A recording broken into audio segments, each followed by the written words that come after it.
for all you multi-talented, multitasking, multi-everything people out there. Take it away. Find your glory, write your story, fearless feet will carry you. Time you own it, take your moment, be a fire burning through. Hustling from night until morning, grinding it out, it won't be long. Feel your power, it's your hour, you inspire, you are strong. Enjoy your Zoa. No applause? You're all fired. Now that you've reached the stage in your life where quality television is important, Nubian TV is a black network that speaks to your lifestyle. Nubian TV is the world's first digital network devoted to the upscale and political lifestyles of black people. Nubian TV's programming includes politics, travel, fashion, food, automotive, arts and culture, civil rights, music, and more. Watch now on Amazon Fire TV, Roku, or watch globally at nubiantv.net. Nubian TV, it's what you want to watch. Now that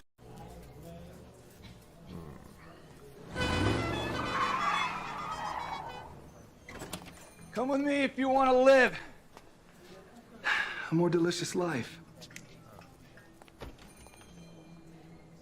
Oh, maybe we should get in the van. In this world, we don't get to control much. The past, male pattern baldness. What geese? Got one right now. The urge to puff that bubble wrap. But there is one thing we do get to choose every single day: what we eat. Welcome to the Sonic Department of Research and Deliciousment. We have everything you want, didn't know you wanted, and some things you didn't know were possible. Because we believe if you're not having fun, you're not living free. So come on, let's live a little. Hey, good morning, America.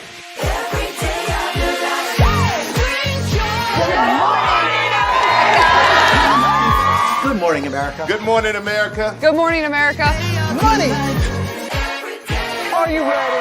They are ready. Covering the biggest events in the country right now. There's a lot going on here. It's always a good time. That's what the show's about. That's good. Really good. Very good. Coming in hot, Jimmy, coming in hot. It's far from elementary. Good morning, America. I'm not going to try to strut like Michael or anything. I have known George a long, long time. Have you ever gotten him to dance? Look at that face. You don't just see it, you feel it. I'm in. I'm in. I'm in too. I'll be here. I am here and so happy. I'm in. I'm in too. I'm in. That tells you something when Snoop Dogg's in. Michael, George, Lara, Ginger.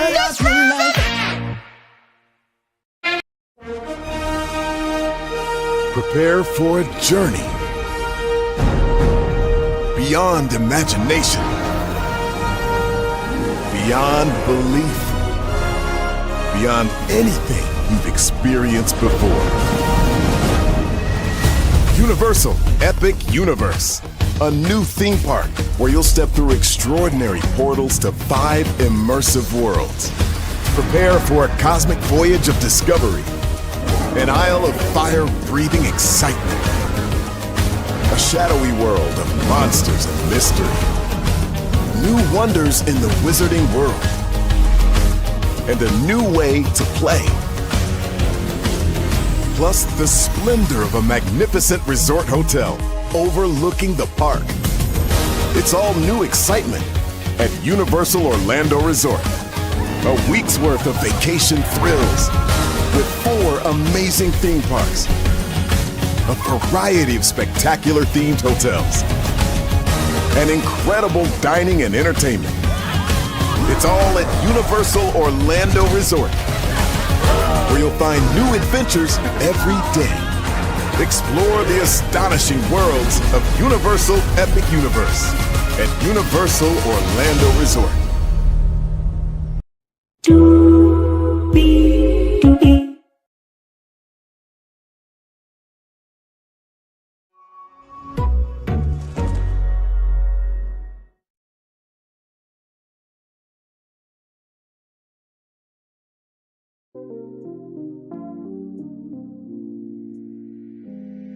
What in the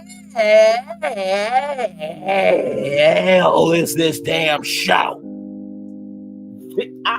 I swear to God, I swear to God,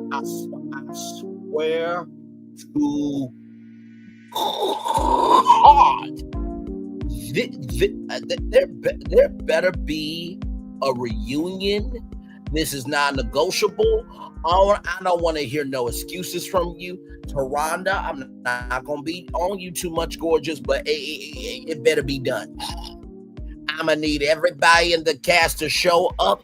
Otherwise, whatever check they were getting, they're not getting the rest of that check. Hey, Gigi. Okay.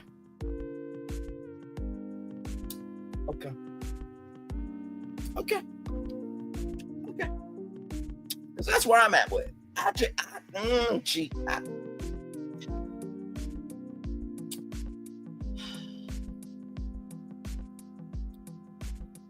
Jiji, how are you, my friend?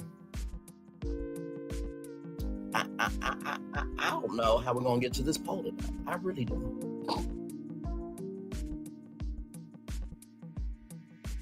Oh, Lord Jesus.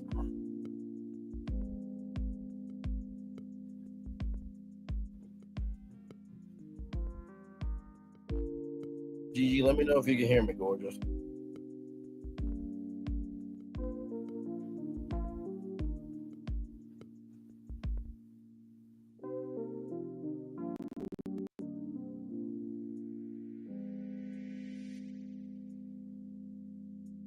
Gigi, can you hear me?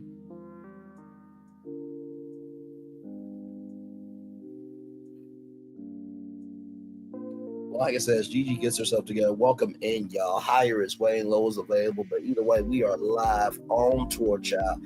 I can't do it. I can't do it. I cannot do it.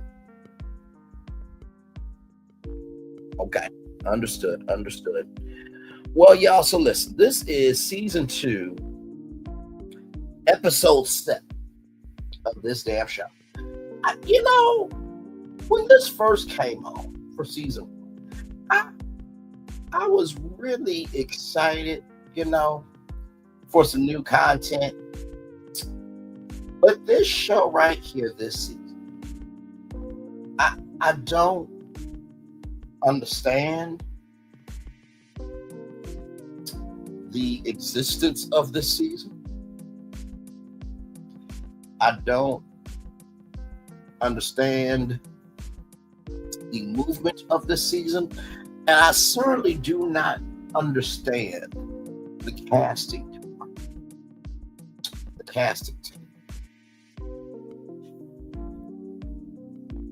and the casting group chat. I truly want to know what is going on here,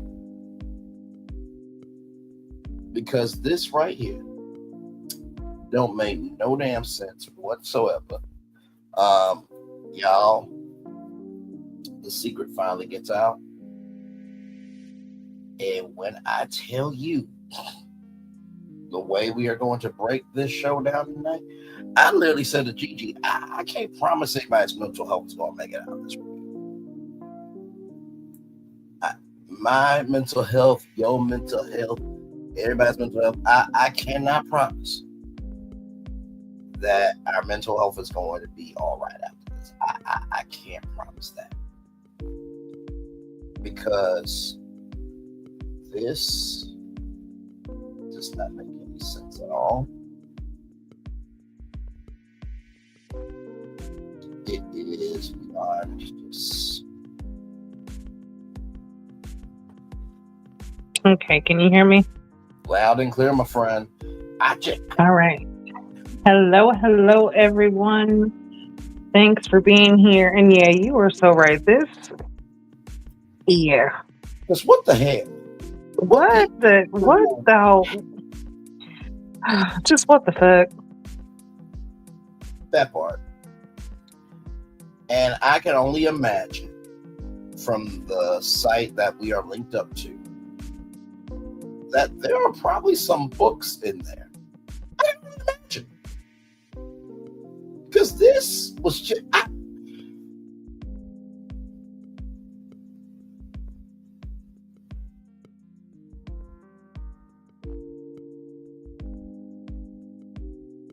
I'm pretty sure the comment section is commenting today about this bullshit because it's just too much. But we have been calling this out. Yes, we have. From day one. And it is getting like more and more is coming out. And also, you being the media genius that you are. Thank you, my friend. Same to you. And definitely a great investigator. But you found out some things, and that just makes what we've seen even more crazy. Yeah. But we called it though. But we're gonna get more into that because this. Let me tell you, this episode we got to dog walk it to get to there. And by the way, y'all, Jiji is also an excellent genius in her own right. I just want to say that because she was the one that broke out the teaser trailer of the fact that the show was coming back. So as she loves on me, I love on her. We love each other. Shout out to our main man Q and Talk with Solana as well. We love them as always, for sure. Yeah, I just, I feel like this was an episode where Solana would not mind the bullshit that we cause when the four of us are up here, because you need to be able to laugh to keep from crying with this episode. Lord, listen, I just looked down and I immediately see some bullshit. So we gonna see if it's true or not. And it pertains to Clay and his best friend thing. Just okay. Okay, let's get to this review. Listen, I can't even look without seeing shit. Like it's so much. Send me the link on IG so I can pull up as a tab so we can add that to the top. Chat. I don't know how we're gonna get to this poll. I don't know how we're going to get to this tea. I don't know how we are going to. Listen, you know the link, okay? Because it's in the link where we go. You know where it's at. I cannot. So you have it. I'll just say this, just so that you can see if you want to go see. If you go scroll right now, it's 1, 2, 3. The fourth comment. Okay, I'm about to go there right now. Looks like Isaiah.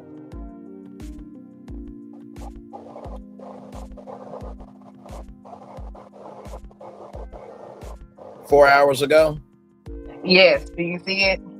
Mm-hmm. We'll bring that up a little bit later. Child, let's do this fucking damn review because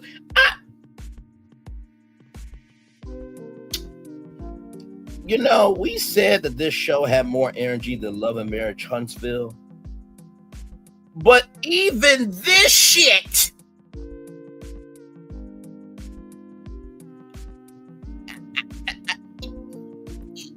ugh. I mean, this is like Carlos King consulted. Or let me flip it reverse where I'm back. This is like Carlos King was a consultant for this episode. I was about to say this was like Carlos King consulting with the team on what they should do. But no, this was like, extra producer credit Carlos King on this episode. Because let's get this shit started. Okay.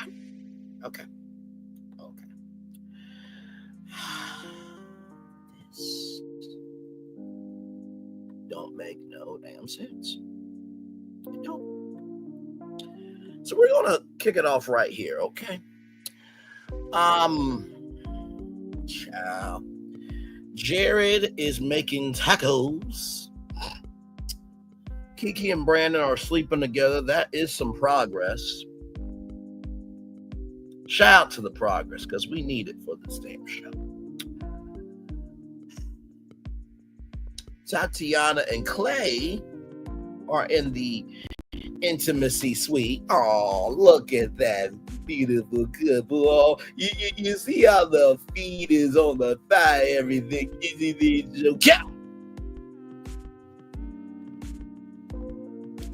And the pink set is Cavassier's favorite. You know what? You don't even deserve the distinction, the privilege, and the fucking honor of us saying Cavassier as a liquor. Grand Marnier deserves Grand Marnier because guess what? At least, when it came to the end of that season, even though we saw the shit for what it was, and he got with a combative woman, at least that storyline was cleaned up. We're gonna get to it. Jiji, what did you think of this scene?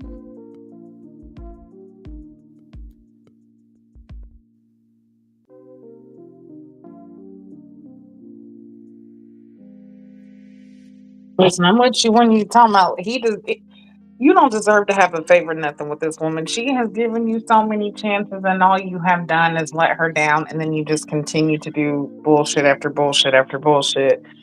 And you got what you wanted. You got her into the intimacy suite. But I told you I didn't like him. Something about him. You did. Something about him. I knew it. Just something was off. And he's just untrustworthy. He's definitely immature. He is not ready for a relationship. And then the bullshit that his best friend was talking about when Tatiana, which I don't want to jump too far, but talking about how Tatiana is as a person, not being the type of person that needs to be around his daughter. Girl, you're a porn star. I mean, listen, and you know what? I'm not even going to say that. Let me not. Because there's nothing wrong with being a porn star. But when you act like that, the way that she was acting, it's a problem with you personally. It doesn't matter what you do. You could be a fucking bagger at a grocery store. But when you have that shitty ass attitude, you aren't the type of person that needs to be around a child. So, girl, talk about yourself. But Tati definitely just has continued to give this man out. We've talked about it so many times. Yep. I am glad that it's over. Me too. But the shit that has continued to come out is just too much. And I even said it. I've been saying it. When he was talking about the baby, I said there's more. There's got to be more. And the same thing with Jared. Same thing with Jared. There's more. There's something else. I felt Kiki. Same thing with Kiki. There's more and more stuff just keeps coming out. Normally, we get to about the 4th or 5th episode, correct, and that's when we start learning the back end, the truth on the back end, not just what we see on the show, but the real truth behind the scenes. Yep. And that's what's happening. We're on this is episode 7? Correct. And the truth is coming out more and more. So, yeah, it was time for this to come to an end, but I know we're going to spend a lot of time talking about his deceitful ass, but yeah, not going to spend too much time at the beginning because, yeah. Yeah, we're just going to go through these very quickly here, y'all. And we're going through this to give you context, conjecture, and connection because, as Jiji would say, we give color to culture. And child, this is like this is like if Disney's California Adventure Wonderful World of Color was turbocharged and they turned up the brightness on every color, they turned up the fire to the highest temperature, they turned up the spouting of water to the highest level that they could, and they just said, fuck the video effect. And you're seeing it at maximum capacity, and the show is about to be shit. By the way, to the Californians out there, I'm not wishing that on that wonderful masterpiece. I was using that as a metaphor. But that's what this episode feeling like right now. So, Cinco said that Tatiana made you snore. I've been there before. Welcome to the club, LOL. Then Clay's best friend and Tatiana's mama coming. This picture right here. Babe, you catch a fish.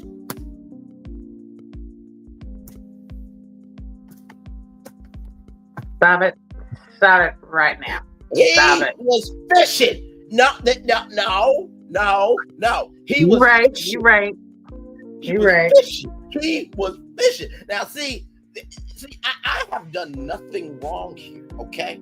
Now, listen. For those of you who don't know, there was somebody's mama on Ready to Love that, you know, it was a little cougar cub relationship. And let's just say there's nothing like being in mother's bosom, okay? You know, and mother couldn't be a full-time mother and rock it out because the bottom of her heels were fake, but that's neither here nor there. The ruby red slippers were more solid than her existence. But we're gonna move on. Cinco and Jay, very nice bonding moment.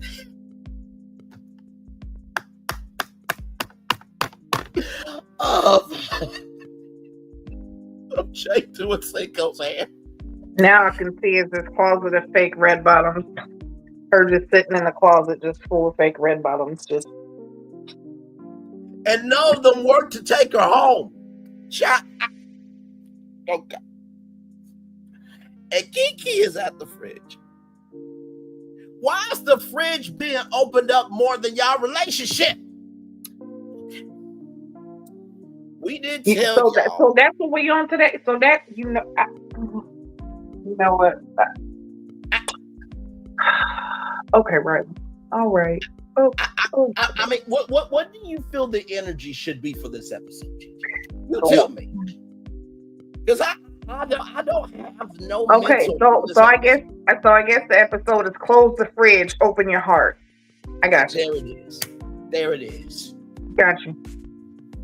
Mm-hmm. Okay, all right, yeah.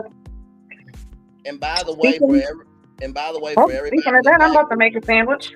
Listen, and for everybody, y'all know I love my thick girls. This ain't nothing against the thickums, okay? That love to eat. I'm just saying, I have no mental for this episode.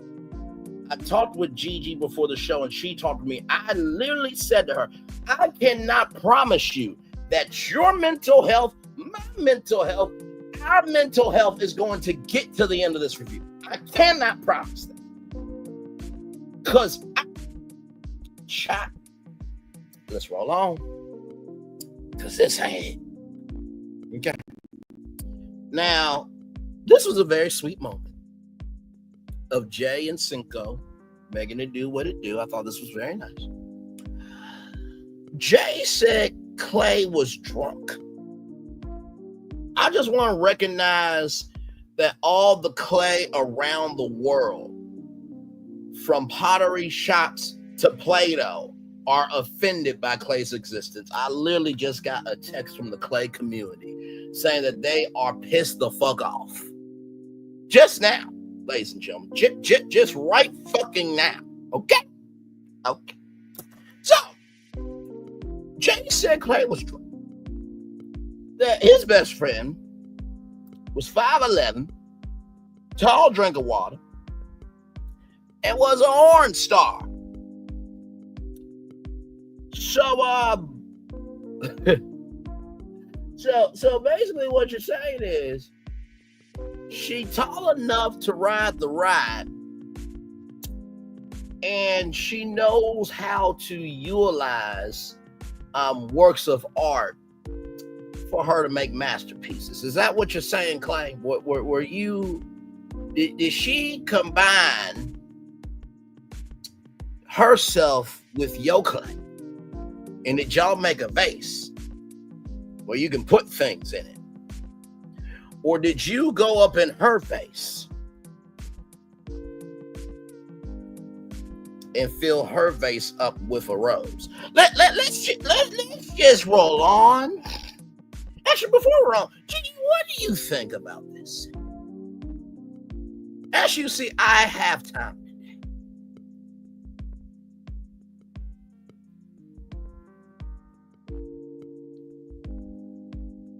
Well, first, let's say after you found the time today, because yeah,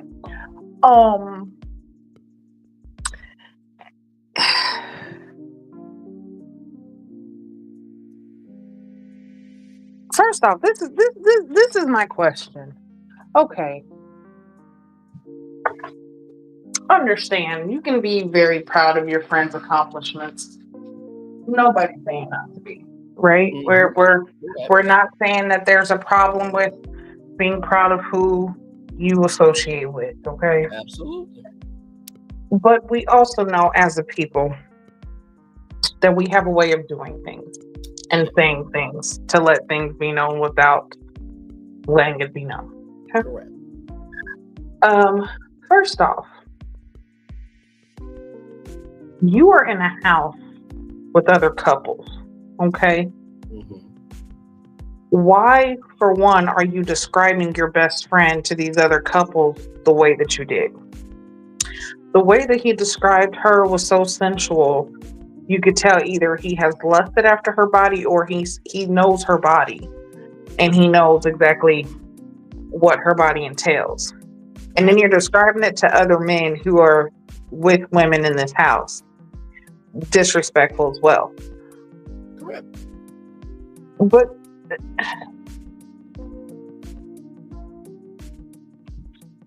that goes a few different ways for me. Because, one, not only are you being disrespectful to these other couples, but also, you know these other men in the house, and you know that some of these men aren't even true with their relationship. So you're opening a gateway for your friend and these other men as well, or for there to be some lusting for it. I could just be thinking too far, but listen, it goes deep. So many different things that could be going on. But either way it goes, it's disrespectful.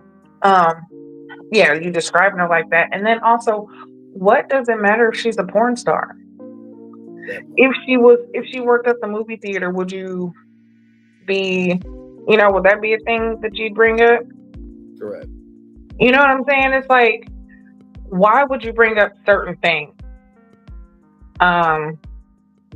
It all rubs me the wrong way. He rubs me the wrong way. Like, you could just tell that there's something else. And I do feel like they have had some type of situation.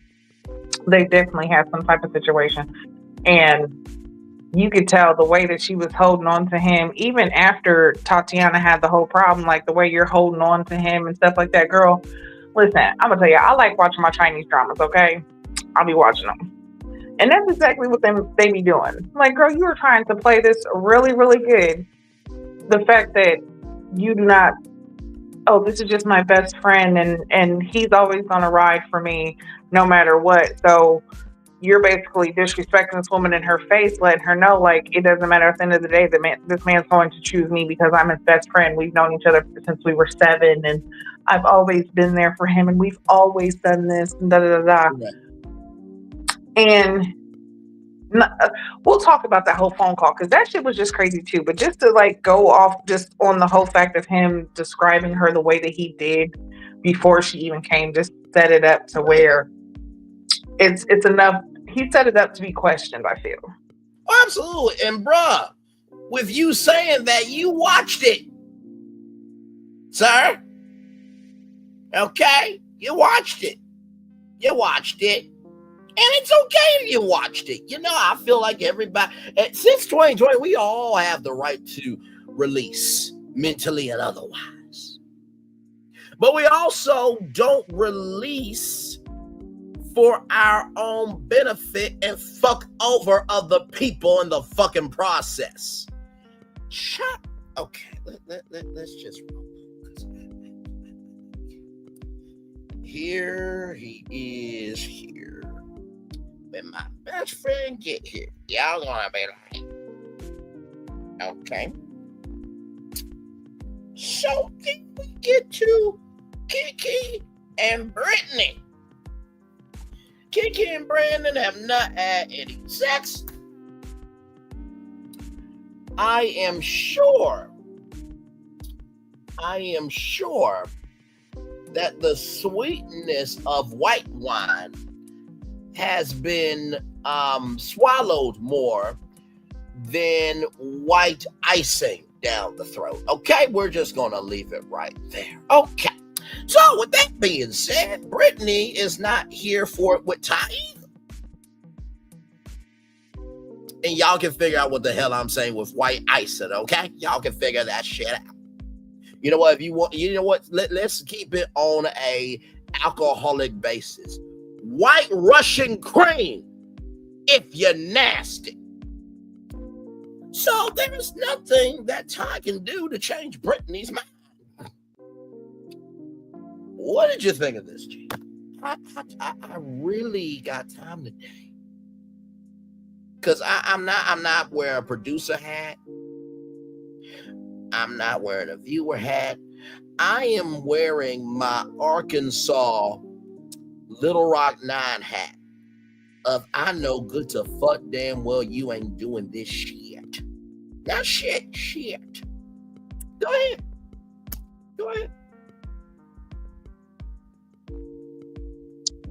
When it comes to Brittany, first off, Brittany and Kiki, what are y'all sitting there, Kiki, and talking about? Because both of y'all in the same situation. Kiki, you in that situation because you choosing not to be. Because I really feel like you still in love with your ex that's back at home sitting there waiting. And even though you didn't came on this show, you trying to do either one or two things, which it could be more than these two, but this is just what I've come up with. One, you're either trying to show him like, hey, I can be with somebody else and there is somebody else that likes me, so you trying to make your ex jealous. Or two, in doing that, you're also letting him know, like, I only want you, though. So I'm not going to connect with this other person. I'm not going to let him get close to me. I'm not going to allow him to touch me. We're not going to be intimate or anything like that. So Kiki is choosing to be how she is. Brittany, when Kiki asked her basically, like, what is it, like, why is it that you're basically not connecting with Ty? Are you not attracted to him? The way that Brittany looked, which definitely is a trick of the camera. Sometimes they catch things and sometimes it's just, it's editing just to make things look worse. Right. Regardless, we have seen it time and time. She is not attracted to Ty, which I don't understand. You've been talking to this man for so long online. You've seen what he looks like. You know, but whatever it is, you're not physically attracted to him. Because if she was, there would be no resistance. When you're physically attracted to someone, you want that physical touch. You want that physical connection. You're not going to allow yourself to hold back. And that's when all of those feelings of, I want to take my time because I'm not attracted to you, or I want to get to know you, that stuff kind of goes out the window a little bit quicker because of the physical attraction. She's not attracted to Ty like that. She's not really into him. And then with the other issues, just like she said with him cooking, saying he'd cook for her and basically wait on her hand and foot and all those issues that she said was a problem he's working on, and she's still finding an issue with not liking him. Right. So Brittany and Kiki are going to be the next couples to go. Like, what's the point in wasting time? I don't see them leaving with each other. Kiki and Brandon's not leaving together. Brittany and Ty's not leaving together.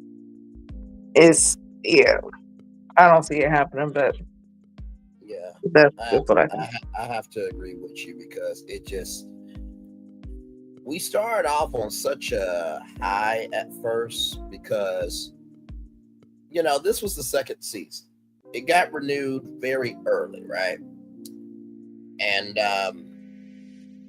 was excited about it because it was new content, right? And OWN desperately needs content. But to have it this far gone is ridiculous. It's just ridiculous. It's just ridiculous. Thank you for that, Jiji. And for those of you who are wondering if Gigi's been to us, okay, probably not, because she probably did not expect me to say white Russian cream, okay, rather than white wine, okay? Y'all can figure that out. I'm sure for those of you in the back, you probably figured out like, oh, shit. So then, everybody, we have playing spades, pool. Alexis looking like the neighborhood mother. I say that lovingly, of course, because we got mothers in the neighborhood that we need to love, honor, and invest in. Because, child, without them, some of us would not have made it. Some of the fathers of the neighborhood as well, okay? So that's all up. So then we get here, we get Brittany, right? Talking to Alexis. I did not realize that knife was that close.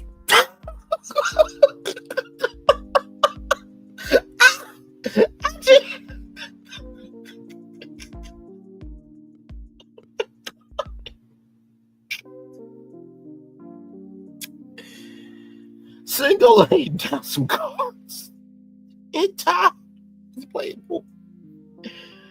Jiji, do you have any comments right now? Because I really am losing it right now over the fact that knife was that close to Brittany.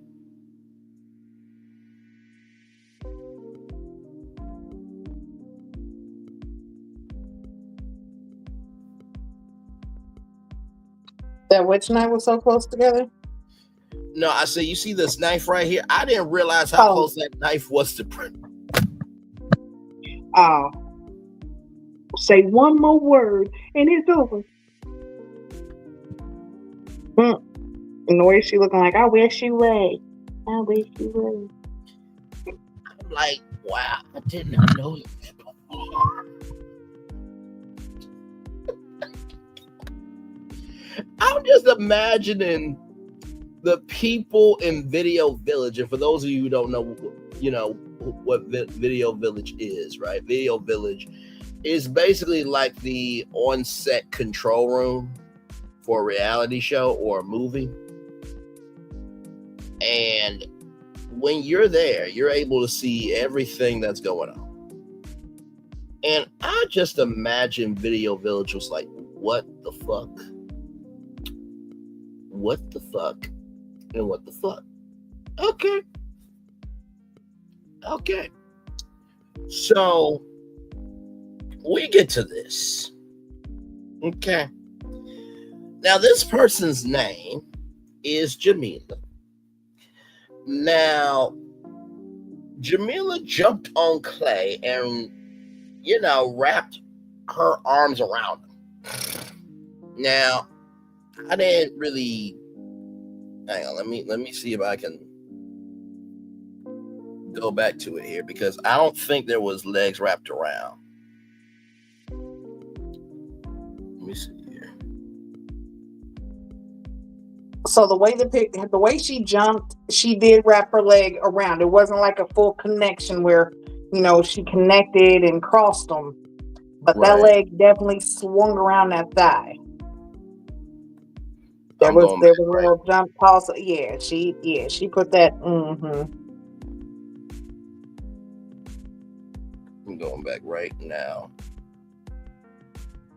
The crazy thing was she shook out her hand for Chris,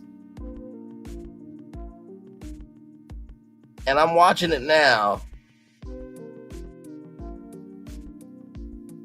Yeah, it wasn't a full connect, but her legs were dangling.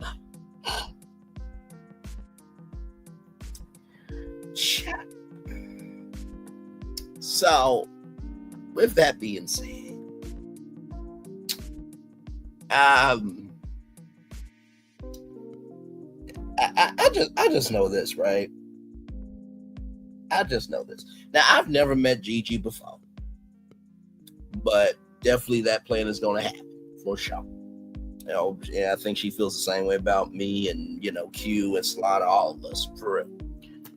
Because we have formed a bond, and some of these people are so close to me. Like, you need me, I got you. I'm not always able to have it, but emotionally, you got me. And Jiji is married. Okay. Now, I know good to damn well I can't do that to Jiji.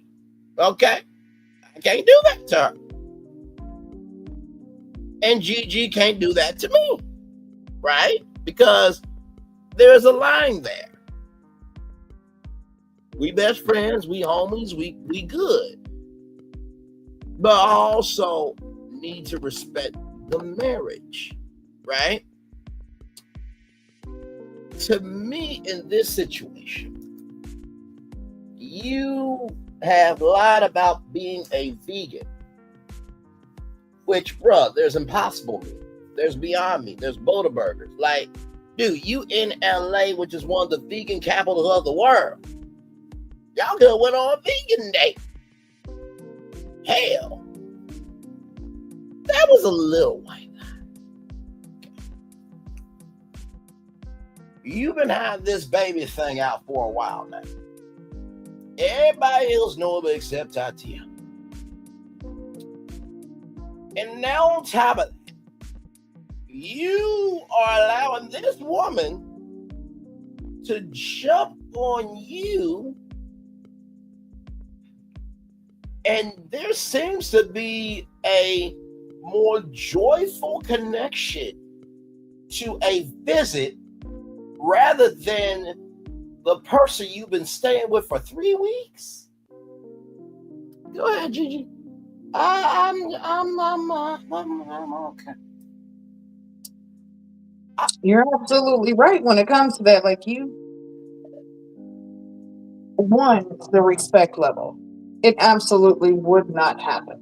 There's no way, not even for a sibling or a relative, am I jumping up in your arms and spreading my legs to cross them around you. That's just me. I'm not going to do it. Especially knowing that, one, I am married, or if the other person's in a relationship, respect. But also, it wasn't even just the way she bypassed Chris, jumped in his arms. It was the squealing from both of them. They squealed like little kids. Yep. Like, and the way that he wrapped his arms around her and just hugged her so tight. I mean, my Lord. Even with people who have been best friends for a long time, or even grew up together, there's a different kind of hug that you give, and it's definitely not like that. Exactly. So yeah. And you did that around everyone in the house. Yep. So did you think it wouldn't have got back to Tati? Like, that's what I understand. Do you really think that she wasn't going to know? Right. You're in a house together with these people. This isn't a separate incident. This isn't isolated. They're right there. Everybody's right there in a cluster. They're okay. Especially after the way that you hyped her up about being the porn star and this, that, and the third. Of course, people are like, wait a second. You hyping her up like this is the person that she was supposed to be with. Exactly.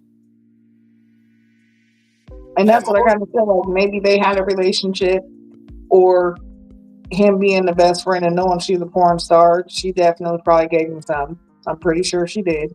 Oh, my question. But yeah, ain't nothing right about that.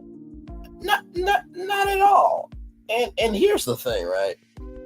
I know I like what the fuck I like, but I'm also respectful of what I like. Now, y'all know I talk about Nzinga Amani a lot, right? Now, she said in an Instagram video that just crushed my whole soul that she has a man, allegedly. I don't know for sure. That's what she said. If I get in the industry and, I'm talking to Nzinga Amani and stuff, right? Like, of course, I'm going to give her, an industry hug of like, hey, good to see you. But I'm not going to be lingering and staring into her eyes and everything else, because it's just like, no. Even though I know she should be Nzinga Amani Lee, Nzinga Lee, Miss Lee if you're nasty, even though I know that shit, doesn't give me the right to claim something that I did not work for.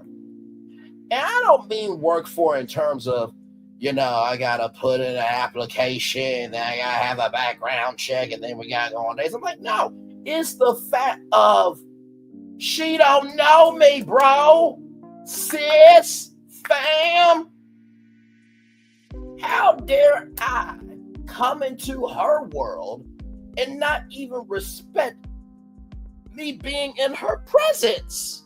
Her presence is a part of her world. So if I can't respect her presence, what makes you think I should be in her queendom? What the fuck is wrong with you? And y'all know I like what the fuck I like. But even I got limits. Okay.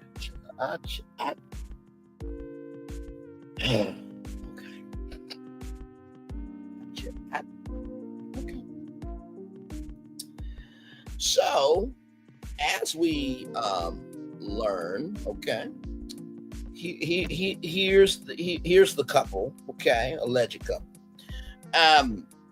Talking about Clay talking about a confessional that she gives that feminine perspective, and she's always been there for me and stuff. Come to find out, now y'all remember that Clay said this was his best friend, right? And y'all remember when Clay said in the last episode that his best friend is going to help him tell Tatiana she has a child. Turns out, this woman is the godmother to the damn child.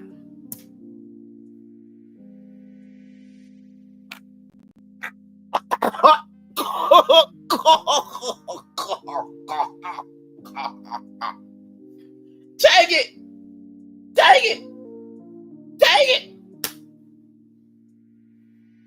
So, okay, I'm gonna take it and I'm gonna read some comments. Okay, Please that's what we're gonna take it. Please do, because listen. Come on, Cavassier. This shit just don't add up. Okay. So let's go ahead and get into some of these comments. Now, at the very beginning, we were talking about the comment that was made about the best friend that I had just seen. Yes.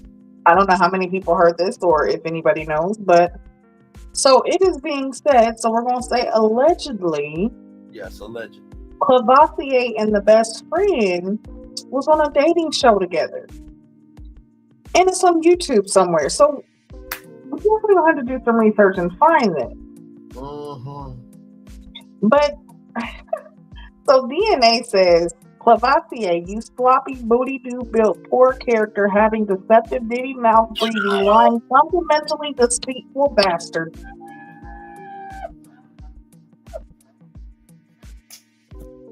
I'm gonna say that once again. Now, this isn't me saying this. I'm reading it. I'm gonna read it one more time. Go ahead. Cavassier, you sloppy booty-doo built poor character having deceptive ditty mouth breathing, lying, fundamentally deceitful bastard. That's what they said. That's what they said. Okay, Cavassier. The lady Go says, my brother and I are super close. We have a great relationship. I have never ran and jumped into my brother's arms for a hug like that. Also, I don't walk around with him arm in arm, resting my head on his shoulder. When we're talking together, we just walk. LOL. Exactly. That is my point too. The way that he was walking around, which I mean, we'll get to those because I think I got slides of that too. Yes. That hug afterwards. So let's talk about this. Now they're out walking, right? Tatiana gets wind of what's going on and what's being said, and she confronts them. Okay. Now Tatiana lets it be known that whole run and jump was not cool. The wrapping around the legs is not cool. The whole, intimate way of them being is just, none of it was cool. It was very rude for it to happen. She's upset about it. She lets it be known she's upset about it. Yep. Now, the best friend, with her deceitful ways,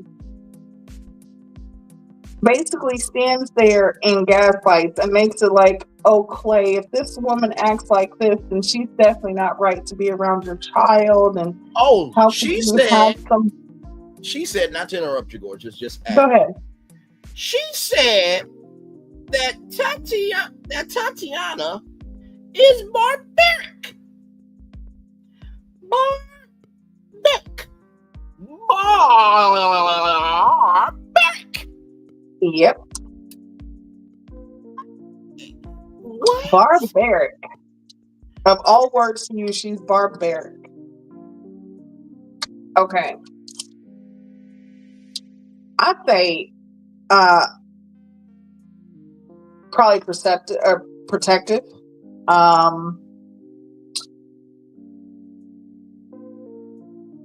And I mean, as a parent, that's kind of a good quality to have. Yeah, you don't want nobody just step into your man. You definitely don't want them stepping to your child. So no, I'm gonna set the record straight. But for her to say that Tatiana's barbaric and she should, basically that's not a good person to be around the child and all these things. What made it worse is after the fact of this being an issue and Tatiana expressing the issue that she had with it, the fact that how this makes her feel and how wrong it was for the hug that they gave. Right. After talking, they hug again, but this embrace was even more intimate because the way that she embraced him and put her head into his neck, that is not a friendship hug. Right here. That is not. And then y'all walk off and you got your arm all in his, your arm in arm locked and your head go on his shoulder and no. That's even more. You're taking the disrespect a step further and you keep going on and on with it. Because how is it that this woman expressed to you how she feels, but then you allow even more of an intimate embrace afterwards? Oh, okay, because her legs was down, it was different. He doesn't know cues. He doesn't understand emotions or even. I feel like Tatiana's blunt. Tatiana's been blunt about stuff. She's been very expressive, and he is just not getting it. He's not getting it. He's not that bright at all. I'm gonna read this comment real quick from Vibration Girl 326 says, Tati, you really let this bad body, heavy lipped, lying ass, low talking, mouth breathing, no backbone having man child get you got. And you were going to give him more time because he was nice. Parents, teach your daughters. Nice does not mean genuine. Nice does not mean kind. Nice does not mean good. Amen.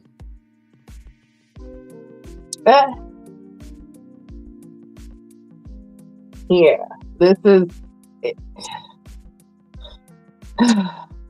Very well. Yeah, I'll do one more from Couch Critique. They actually got quite a bit here.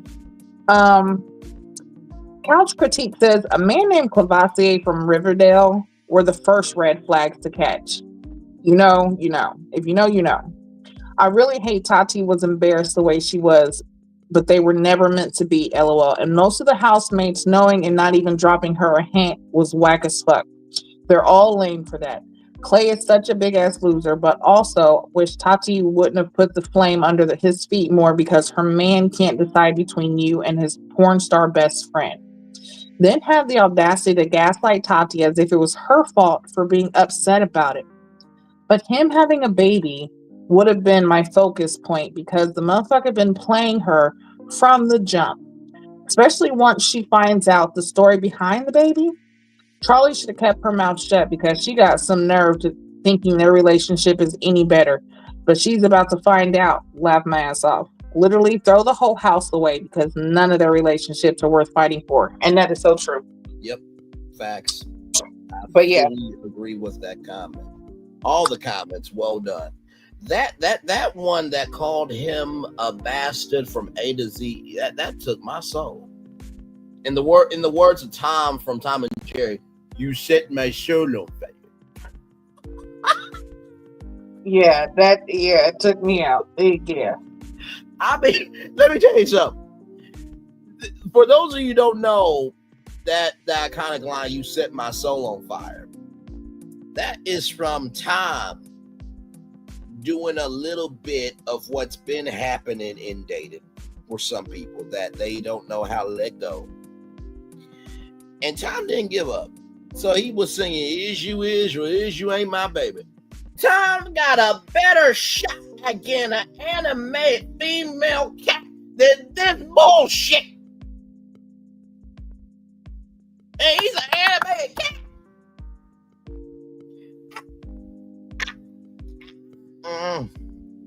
Child, that's not even all. Okay. Shout out to Jiji for that tea on the YouTube show with Clay and Jamila.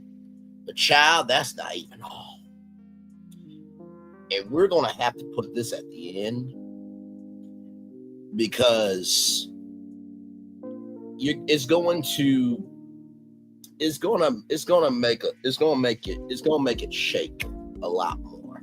Yeah, because that tea that you served me today was piping hot. I'm still sipping from it. Okay. Child. Yes.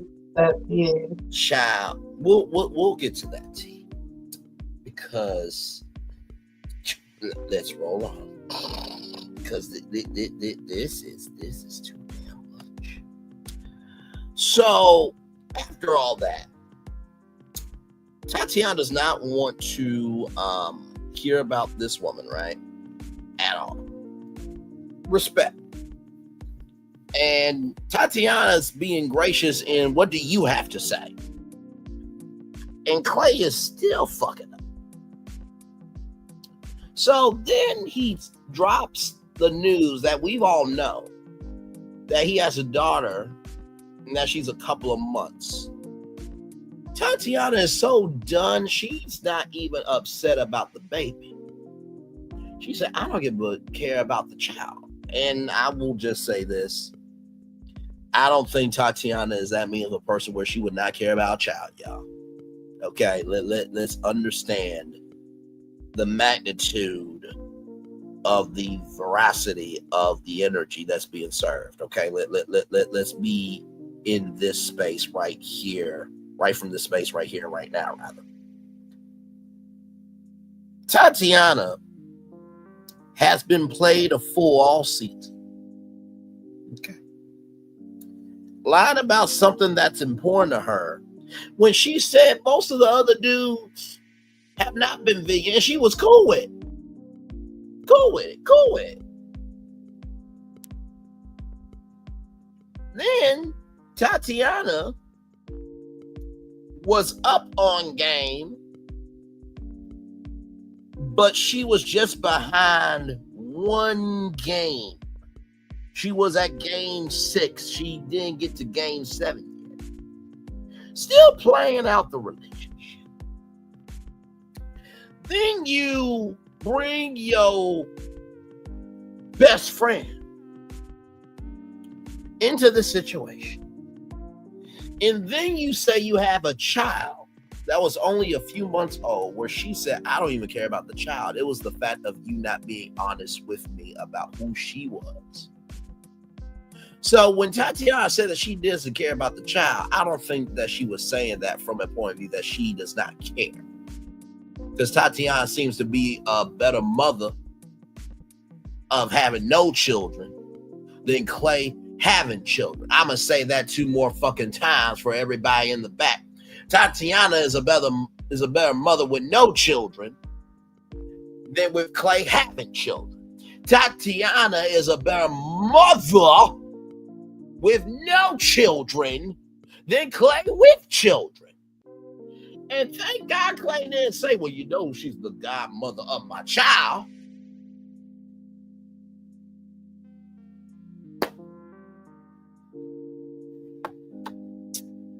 So no, but his dumb ass is gonna say, "Well, she's my best friend, and you know those flowers I got you, she's the one that told me to do it." Excuse you? So you just want to make this worse. And you're right. Tatiana was definitely not saying that she did not care about the child. What she was saying is she doesn't care about the fact that he's got this baby that's only a couple months old compared to the disrespect that he just showed her when it comes to this best friend. Okay, so you wanted her to blow up about this issue with the best friend so you could soften her up with this whole, for the blow about the child. Okay, well done. Well done. That was then and there. But let's talk about the rest of this, which, as you said, at the end, we'll definitely talk about it because knowing what we know, that is nothing compared. So, before Gigi goes on, we need a call. Call me and Gigi because I feel like Taronda is going to need the cavalry. You know the two Muppets that are in the orchestra box in the theater, the two men. That's needs to be me and Gigi on this reunion. Yep. And we are on the set. We ain't backstage. We on the fucking set. Now, I didn't mean to bullshit, Clay. You told her that your best friend told you to do it. Does Tatiana not know that that's the godmother of your child? Braylon, whoop your. Try me, motherfucker. Try me. Whoop my ass.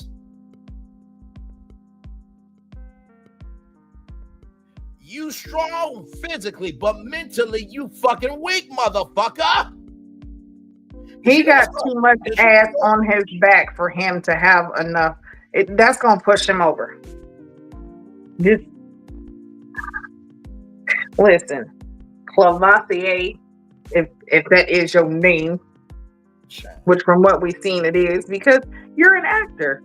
You are definitely an actor, in which it even brings up, have you acted with your best friend before? That part. I mean, if it was a show on YouTube, right, with them dating, I am sure if it's a dating show, because, for example, shout out to Kendra G, who's been making it do what it do with her app, right? I think she got 5-year anniversary. And by the way, speaking of that, that's how the first dude came about on the Never Ever Mets with that DV situation. He was on Kendra G. Usually when you do a show, you're able to promote stuff. Now, I'm not saying that somebody will promote their OF in a dating show on YouTube. But take an inch, make it a mile, right? You get everybody has to have their American Idol moment of, oh, damn, this is a show. And y'all, that was a Braylonization of me going off on Clay. But if that were to happen, I'm going to tell you exactly what's going to happen. Own security's going to step up. Okay, because they ain't going to let nothing happen to me. They're not going to let nothing happen to him because we are content for the network. Number 2, Gigi is going to go off. Be like, who the fuck are you talking to? And then Taronda's going to be flabbergasted. I see why Braylon and Gigi are the cavalry. Because even this season, I don't have the mental. So that's what would happen. But call me and Gigi, because we need to be the two men from the Muppet Show in real life at that reunion. Because somebody needs to be the fucking buffer at this reunion. Some damn body. Right. Because the chat. Okay.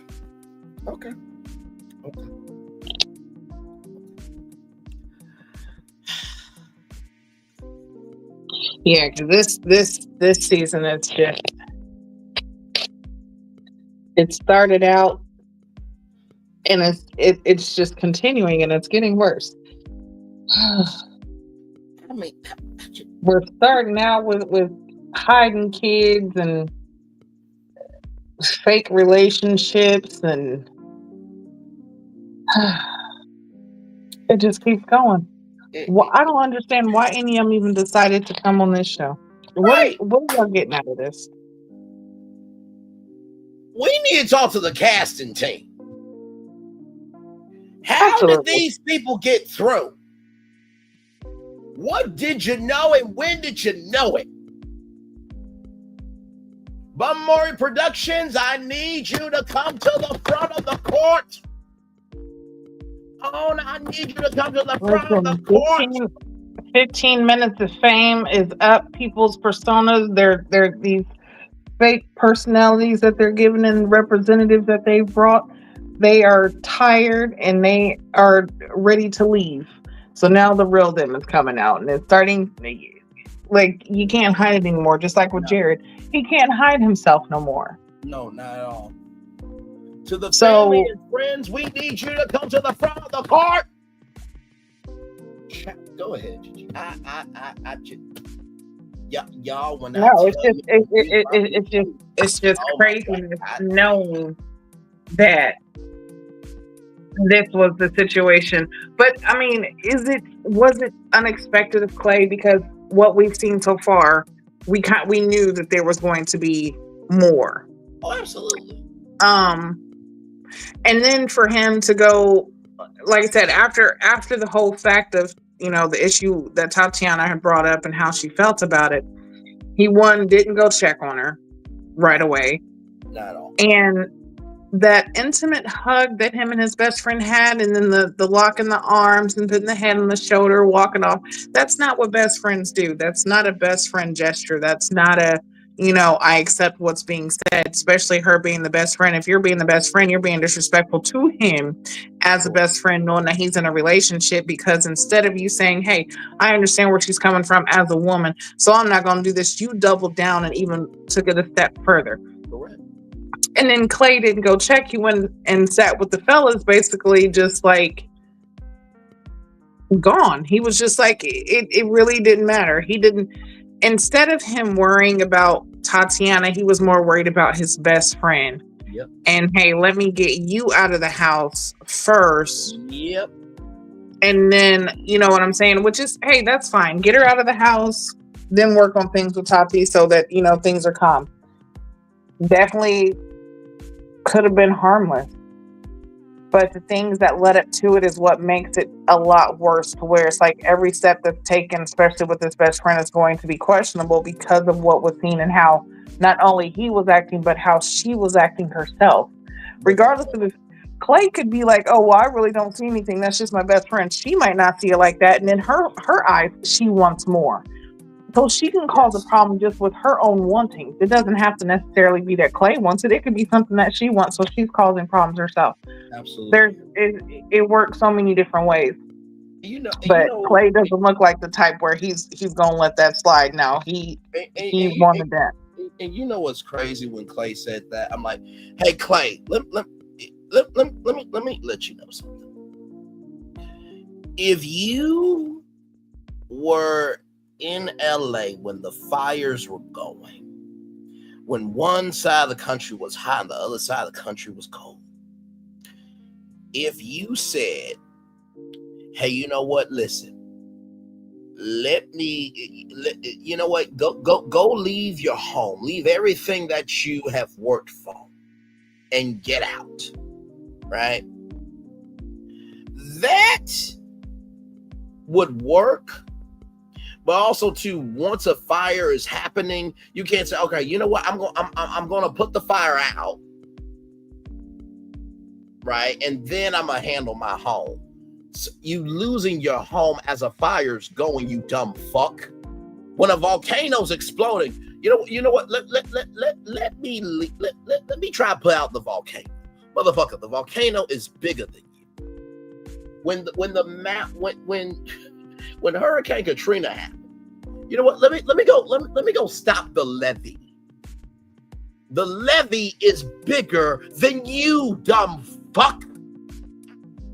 Okay, let's roll. Let's roll on.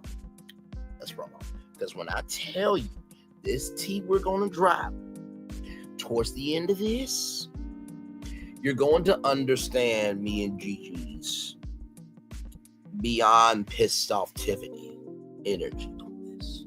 Well, listen, I'm gonna read a couple more comments because they keep coming. Go ahead. So let's see. Diamond Dane says, so the sex worker is also a social worker and can determine who's a mother figure. Mo Wonder says, and apparently she can see tax bracket everybody in. LOL, right?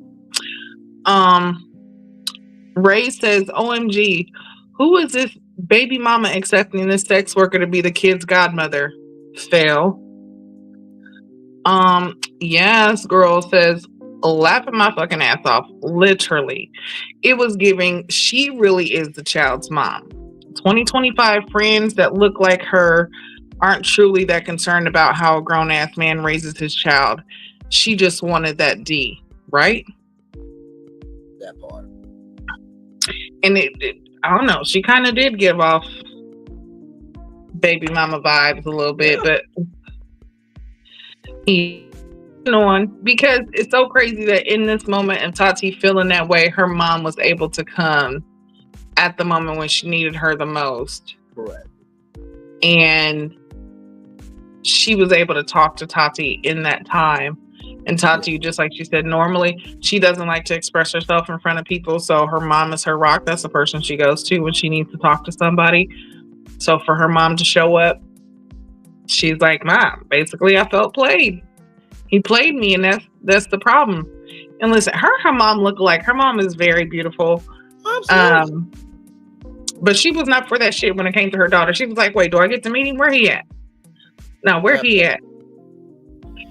And this scene right here, to give context, conjecture, and connection to everybody, Clay thought that he was going to be able to sit down on the same couch with the woman he hurt and meet the queen. Let me flip it, reverse and rewind it back so I can bring the metaphor to the foreground for your existence to understand.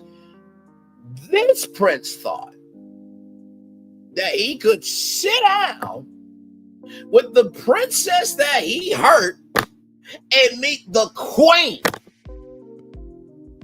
That this is her princess, and thought that it was going to be a meeting of actually talking.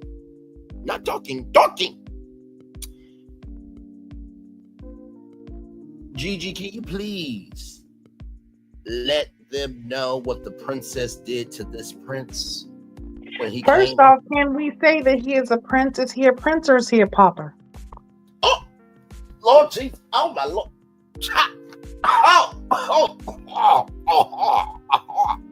I'm just saying.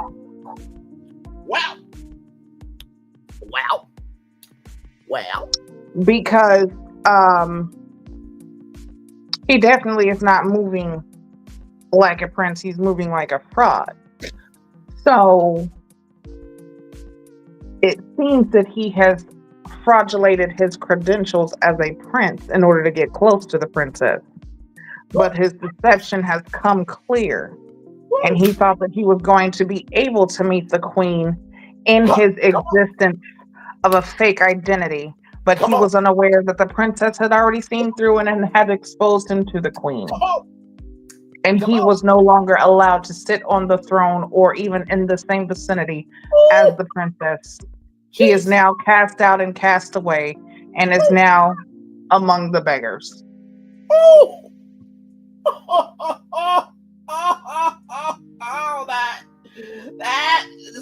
See, this is why I love Gigi, right? Because I bring the comedy, she bring the humanity, and it just come together. You see that? Because I'm thinking of a particular Disney movie. You're not in your world now. You're in my world now. And I have friends on the other side. You got what you wanted, but you lost what you had. Now, at least with Prince Naveen of Maldonia, he lost his status because he was not moving in king energy. But at least Prince Naveen utilized the state he was in to grow the fuck up. And he got everything back tenfold because he moved accordingly. And in that song from Dr. Facilier, I think I'm about double speaking, but anyway, you got what you wanted, but you lost what you had. And Clay, I just want to say this to you, brother. And I'm not spoiling a damn thing. The movie's been out for years. Y'all ought to watch it. It's a good movie. It's the last animated hand-drawn movie from Disney. When Dr. Facilier thought he had the plot, in the words of Sugar Mama, hold up, shorty, hold up, bitch. Hold up, shorty, hold up, bitch. Hold up, shorty, hold up, bitch. She brought that talisman. And that question from the friends on the other side that have asked all those other people, are you ready? Dr. Facilier didn't expect his friends from the other side to ask him, was he ready? And he got handled. Because guess what? Friends have standards and requirements. And when you break that, though, there are consequences.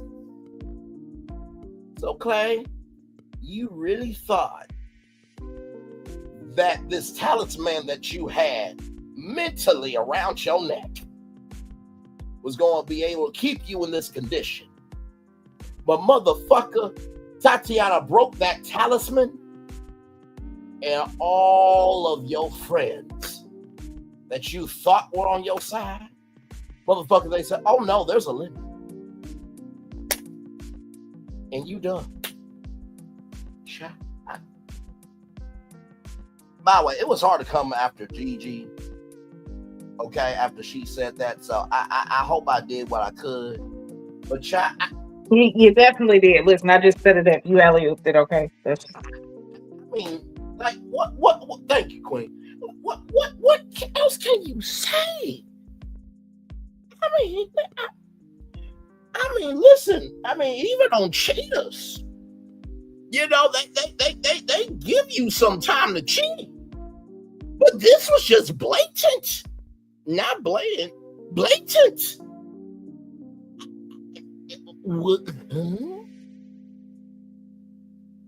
And then he cannot take the rejection.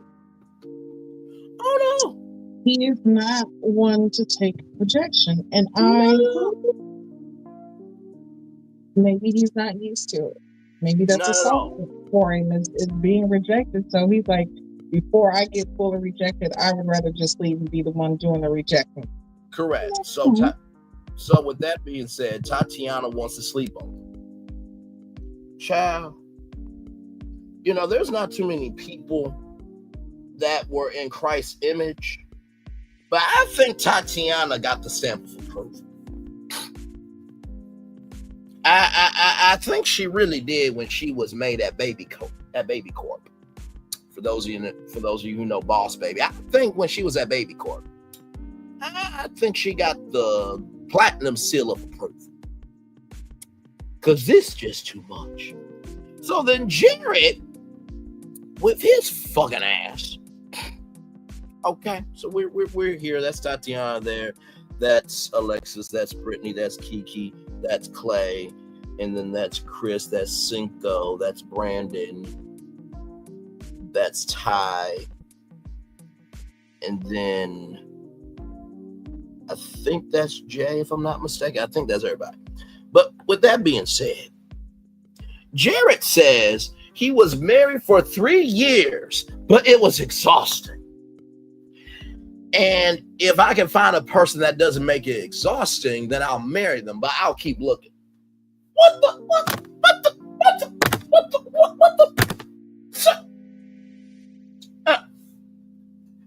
Jiji, what's the show called? It's starting to be called It's Exhausting. This is exhausting. But what was the show called, beautiful? Because I just want to make sure that you and me and everybody's on the same damn thing. I mean, it says The Never Ever Met. Okay, so that's tells you.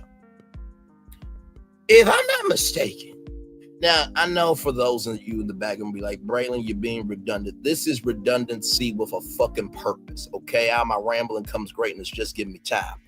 You mean to tell me, you dumb fuck, right?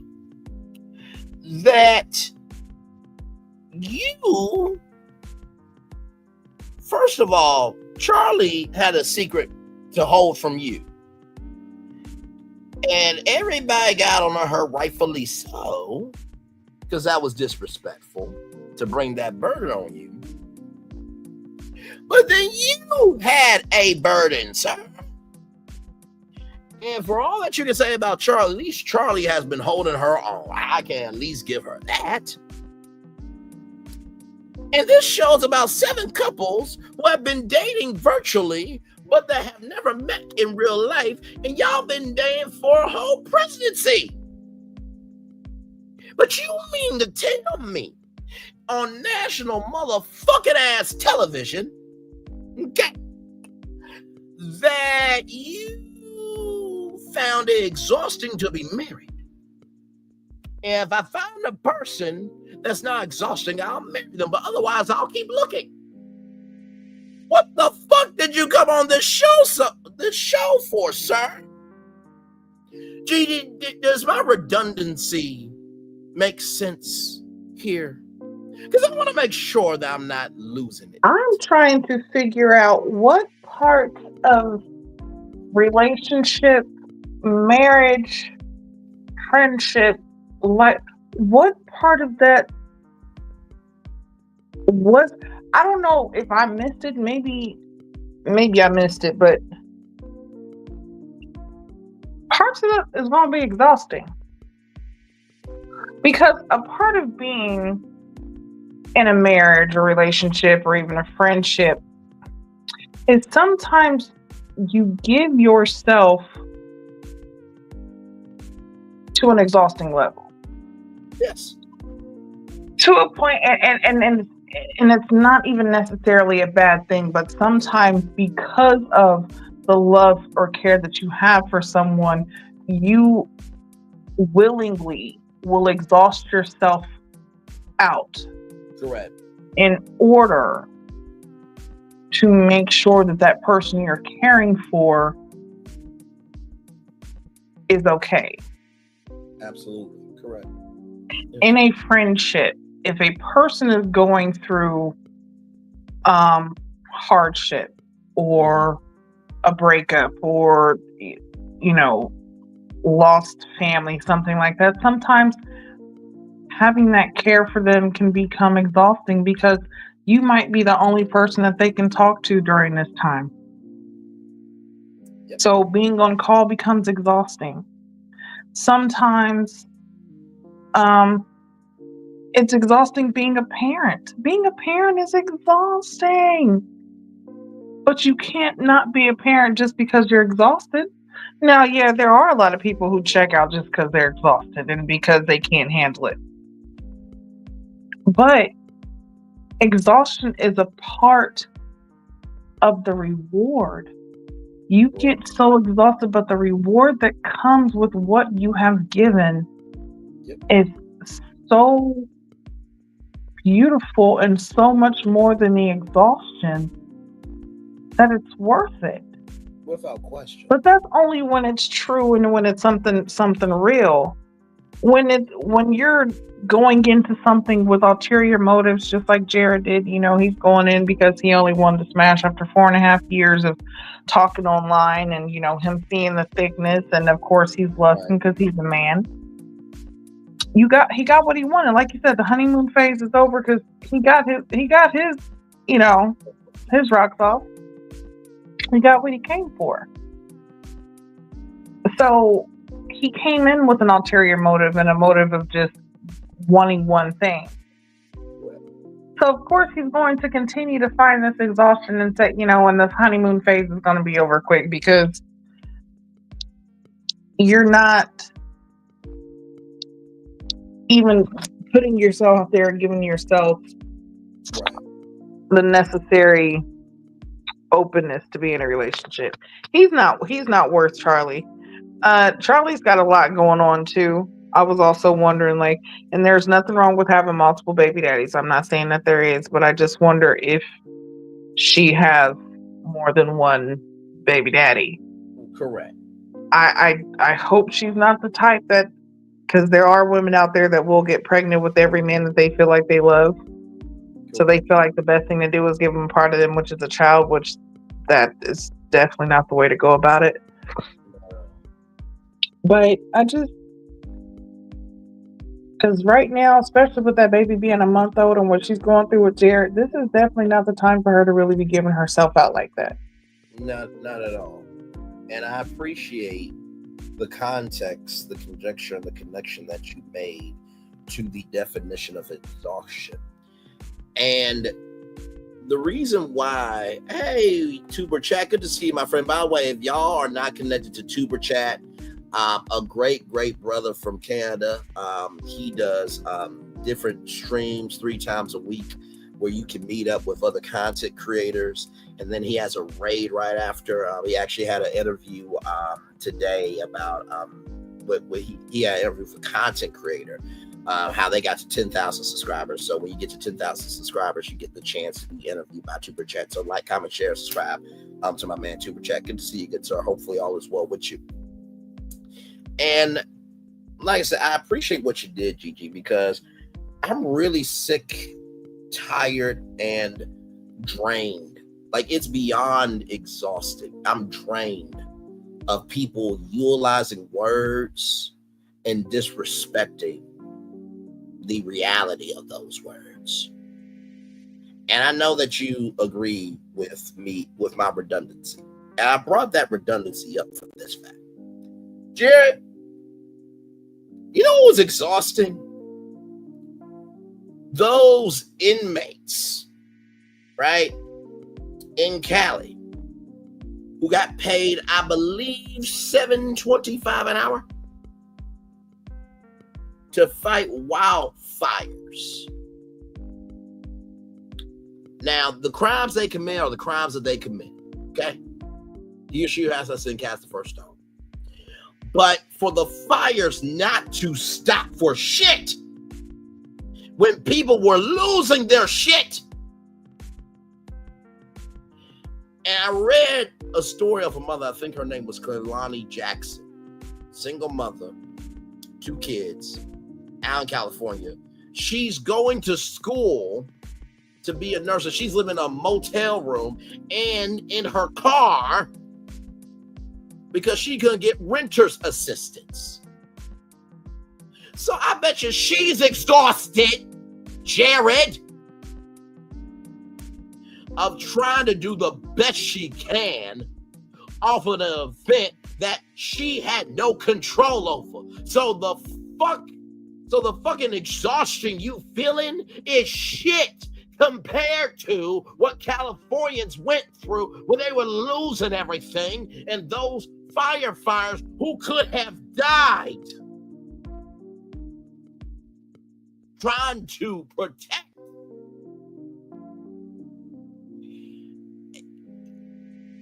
Bruh, I'ma need you for your own mental health to get in the bed, pull the covers over your face, and go the fuck to sleep. You and Alicia, y'all can fuck off. Saying that's toxic when the 47 administration, courtesy of the Department of Homeland Security, is apparently talking to some reality show producer about creating a reality show series for immigrants to compete for U.S. citizenship. That's toxic. Sick of y'all dumb fucks. Go ahead. I just had to get that out because I'm like, are y'all really saying words out loud? Jared's exhaustion is just an excuse for his inability to genuinely connect. I feel like Jared definitely, like, he's always going to have this issue.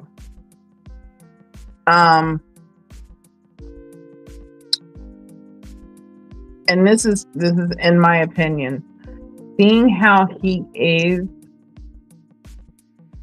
as a person in a relationship and on this show makes me wonder,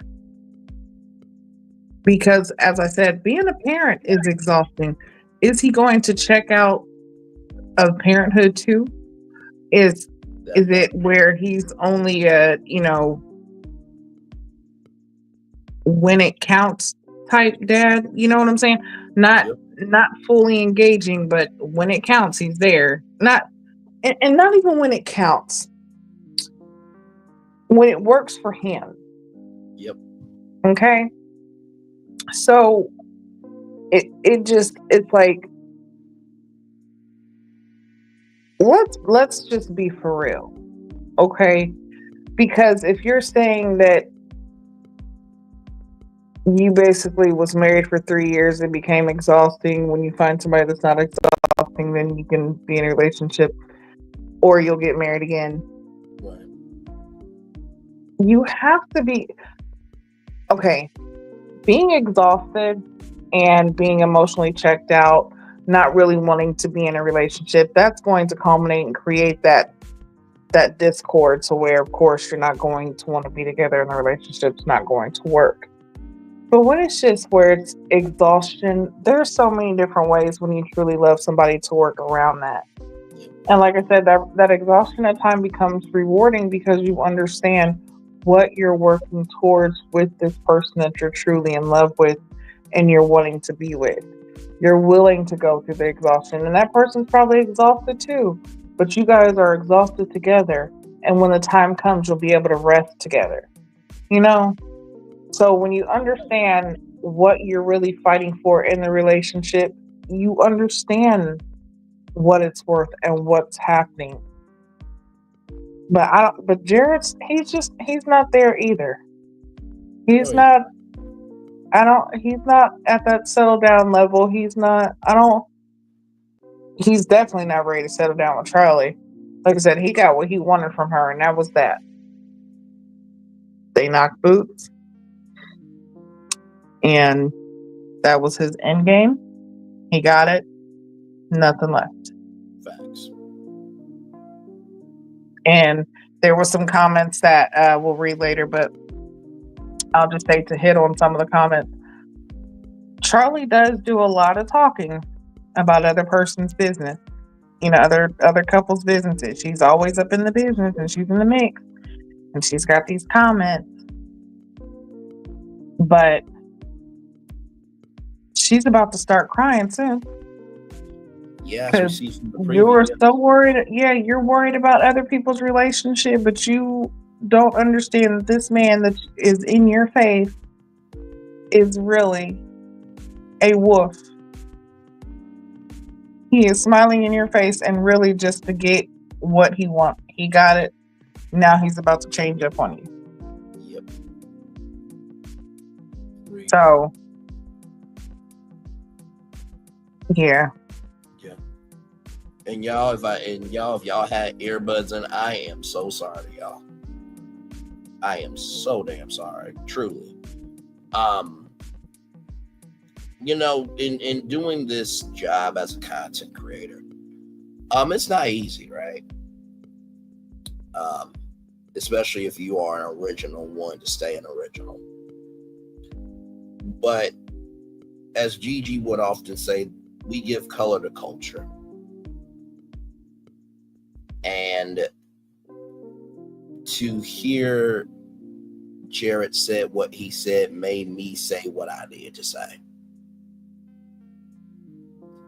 And for anybody that said, well, Bray, you weren't out in Cali, so why are you getting upset? Just because I wasn't there doesn't mean I can't have empathy, sympathy, and humanity to understand that nobody wants to ever lose everything that they've ever worked for in a moment. Like I said, just because we're not hearing about a story doesn't mean people are still not navigating it. So there are bigger things that are toxic, Alicia, and there are bigger things that are more exhausting, Jared, than the shit that y'all are choosing to create. Okay. Child, I hope what I said made sense, y'all. If it doesn't, you might need to sleep with it for a little bit. But I could not let this show in without saying all that.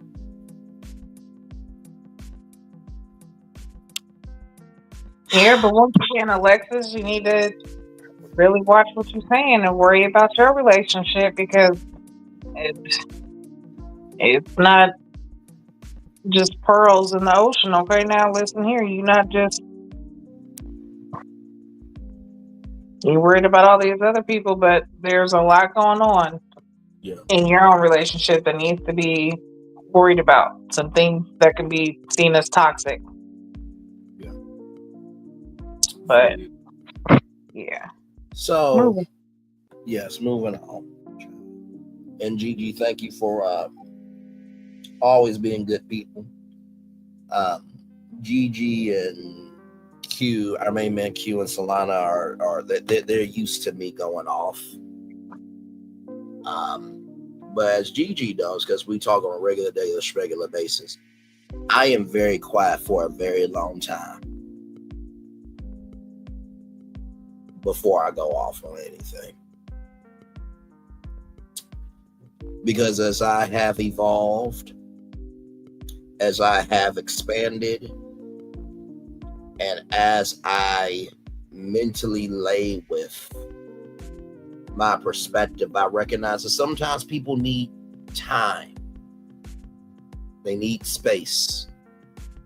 They need things to click. And when you're adding an exploding volcano of perspective, that doesn't help. But at some point in time, if you're not recognizing the eruption, the damage is going to be devastating anyway. Jiji knows my humanity goes far beyond what anyone could ever say about me. And I don't talk about my humanity, I execute it. So I want to thank Jiji for supporting me in that rant, because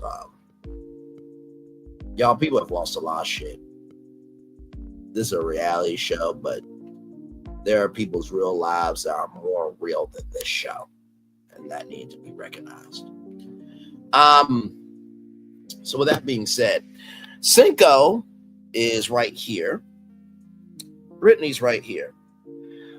Brittany is tickling Cinco. There's Jay, there's Alexis, there's Ty. I think this is Chris. But with all that being said, Brittany is tickling Cinco, and Alexis says that, the fact that she is, engaging everyone but Ty is not cool. Jiji, what do you think about this? I know we talked before the show what you thought of it, but child, when you said what you said, I'm like, oh. Yeah, it's exactly what I said. So for those who followed season 1, there was a couple which we have actually referenced during this season 2, Jody and Aaron J. So Jody definitely was not into Aaron J at all. At all. Didn't want him touching her. There was barely any conversation. There was really no interaction. Nothing happened between them. But yet she would conversate and, joke around and touch other people's men, especially Chris. And that's what Brittany reminds me of. She reminds me of Jody, because she's not into Ty. She's not really into him. Yes. Hey, Justine, she's definitely not into him, but yet she can give that attention to others because she has some type of attraction. Now, it doesn't mean that she necessarily wants to be with them, but she could definitely have, since she does have an attraction, she finds herself able to open up more to them, which is that's wrong. Right. because you're here with a whole person. And he has actually, done some pivoting and changed. When the conversation came out, they had their therapy session. They was able to talk about how they felt about each other. Their family members came and they had conversations. And Ty took immediate change. He made an immediate change to make sure that Brittany felt better. But Absolutely. She's not opening herself up for that. So right. So basically what he's doing is in vain, honestly, because she's not trying to really be with him. But yeah, for her to be able to have, that where she's playing around and she's able to, joke and tickle him, yeah, that's crazy. Yeah, and I said to and very well said, Gigi, as always, gorgeous. I said, she reminds me of a more mature Sienna. If you don't remember Brandon and Sienna, you might want to watch season 1, because everybody was rooting for Brandon at the end of the show. Everybody, and we mean everybody. Okay. Now, granted, we do not know if Sienna is still that person, right? Because that was a space and time. However, during that time, she was bad. And I don't mean bad in terms of a good thing. I mean, she was bad in terms of your existence disturbed her. And it's like a more mature Sienna because she's not going off about it. She's just being very even keel about it. So, but child, this was not even keel.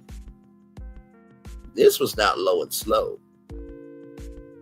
This was pancakes in the skillet, and I'm throwing the pancakes at you. I'm not serving them on a plate. Glass? No. Dixie Ultra Strong plates? No. Empty plates? No. Dollar store, 99-cent store? Walgreens clearance section paper plates? No. I'm talking about getting a oven mitt and throwing a thick hot pancake or pancakes in your fucking face. This was in the foyer for you regular people, but the foyer for you bougie people.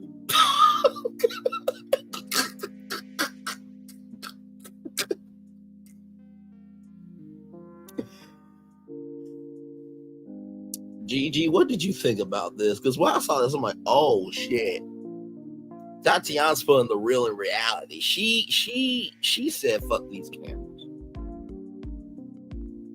Fuck these mics. Fuck this environment. I ain't gonna go off verbally. I'm gonna just go off mentally.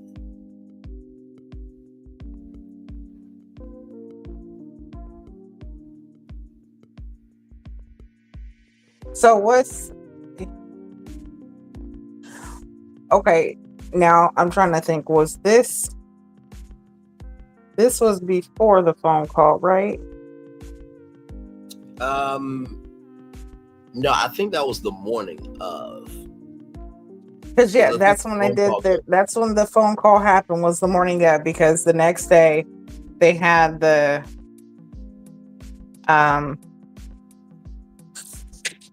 that's when they was in the kitchen talking. And she was basically saying, like, call her and let her know, like, what she did was not right. And this was the morning of. He couldn't even do it. Yeah. This was the morning of. When he woke up, he saw that on the ground. You know, it reminds me of a beautiful song from Aretha Franklin called a rose is still a rose. Baby girl, you hold the power. He can't leave you or take you, make you or break you. Baby girl, you hold the power.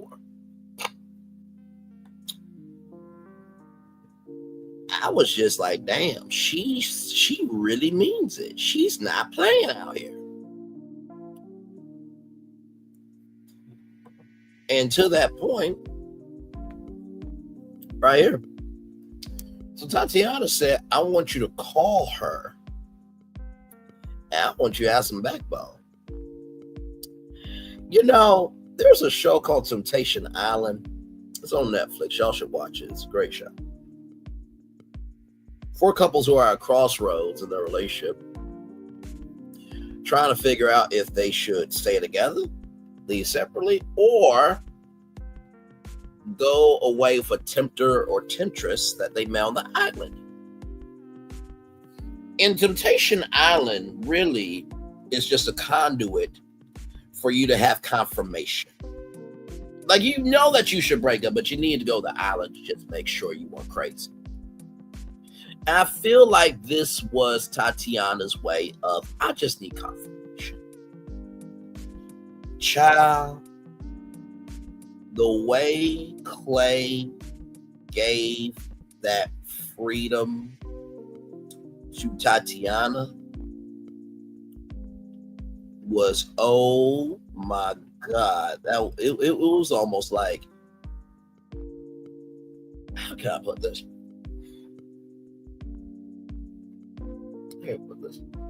That's like you have a 1.75 bottle of tequila and you're giving shots to everybody, right? And it gets to a point in the night where it's like, Chuck. Oh, yeah, y'all must not know who the fuck I am, huh? All right, I got some backbone. Is everyone having a good time? You like Braylon? I'm fine, Jiji. Leave me alone. And I'm not saying shit. And then I gotta go to the hospital. Because I gave myself, in this Braylonization, alcohol poisoning. Because I thought I had it in me when I didn't need to prove myself and just own my shit. Because I know who I am. That's what I felt like Clay was doing. He was like, I will drink this 1.75 bottle of tequila and I'm gonna prove all you fuckers. And he poisoned himself with mental alcohol poisoning. Jiji, over to you.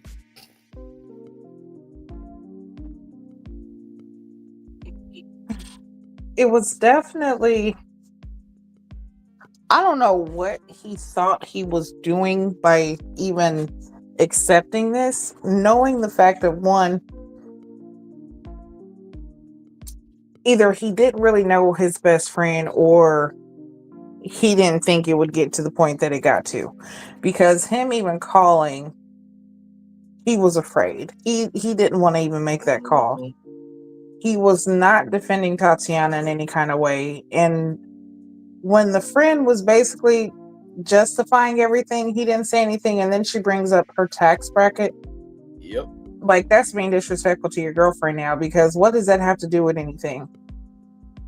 Yes, we know what you do, but how do you not know that Tatiana doesn't make enough money, honestly, to, you know, exceed what you think? That part. Like, and he just sat there quietly, just letting it just continue to happen, not saying nothing. So, and we've talked about it. She's continued to give him an out. She's continued to give him away. And he doesn't know how to accept it. He's not mature enough to really be in this relationship or grasp what happened or what's going on. Exactly. But yeah, he set himself up. I mean, the house is silent. I mean, Jay gives an audible, verbalization of, you see his face?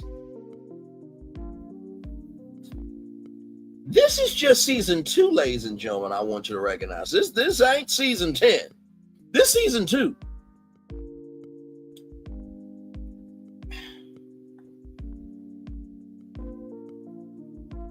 And then Kiki, I don't know why your ass just had to do the most. Did you see Kiki leaning like she was doing the rock away? Now lean back. Now lean back. Now lean back. Now lean back. I'm just like, Kiki, you ain't right for shit. I mean, she was on a bar stool, just leaning.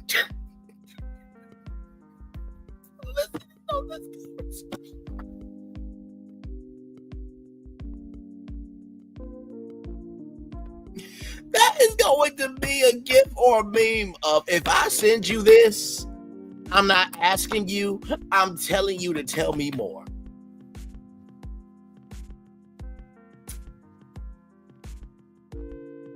I was just like, oh my God. Did you see that part, Jiji, when Kiki was leaning in? Yeah, Kiki I can't with Kiki.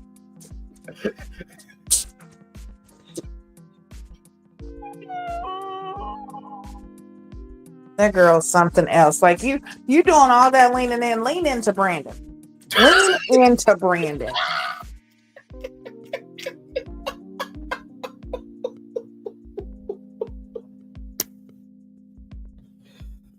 Oh my God. I could not. So right here, here's Tatiana. This is Clay. Not getting up to go after her, but just like, fuck. Just fuck. Just fuck. So then here is Kiki and Tatiana talking. Now, Kiki, I know you were trying to be a homegirl, but you should not have asked this question.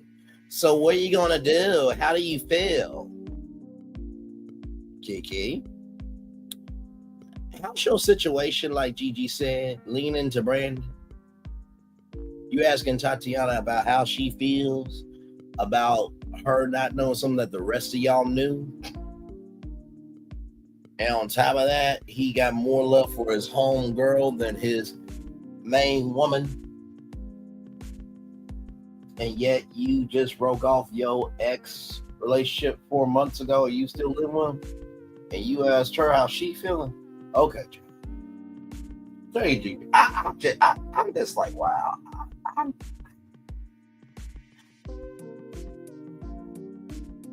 I said, we still haven't. Not only just that, but she did the same thing with Brittany. You steady all up in everybody else's business, but you ain't telling Brandon the truth. You ain't being honest with yourself.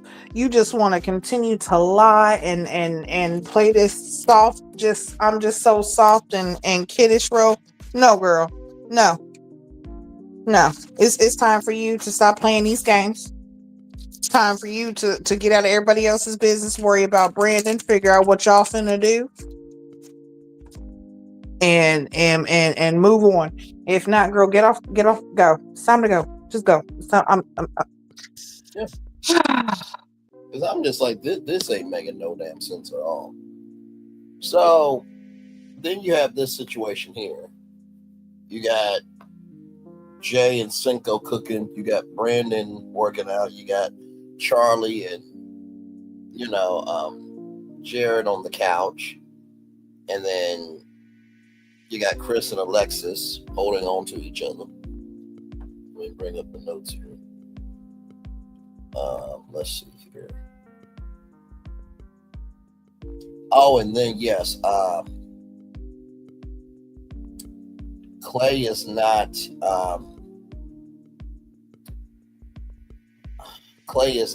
being I think I put protective or not being, not having a backbone, some stuff. And then,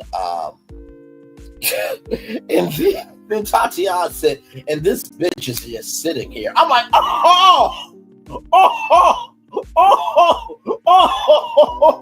And Clay was like, what did you say? I'm like, sir, y'all be lucky she said something to your ass.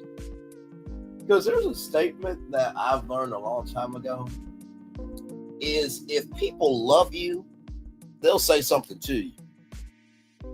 If they're not saying anything to you, that's when you should be worried. And the fact that you got more upset over Tatiana saying this bitch is sitting here than what you did, bruh.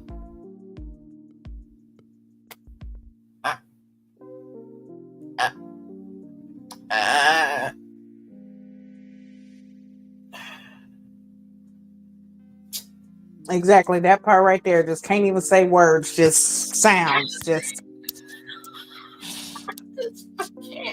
I can't do it.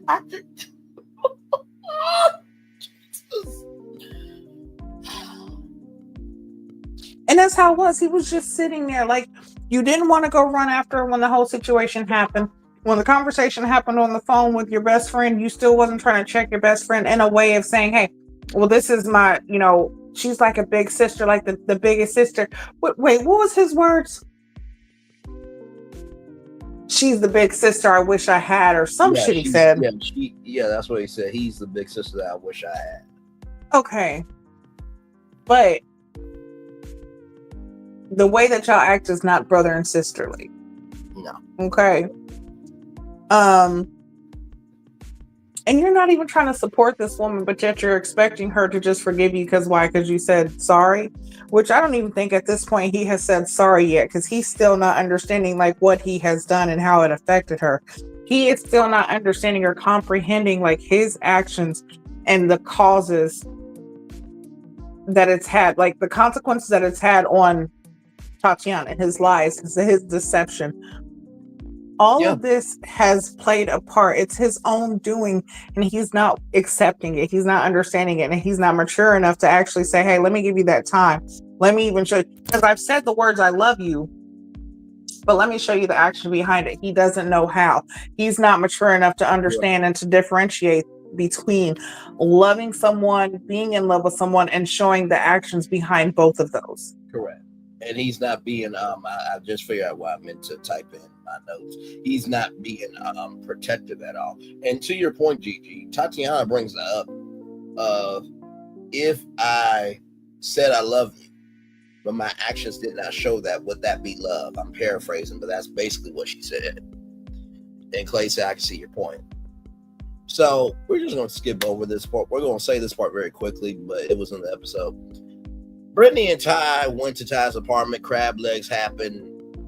None else happened. That's it. Okay, now to Dr. Allie.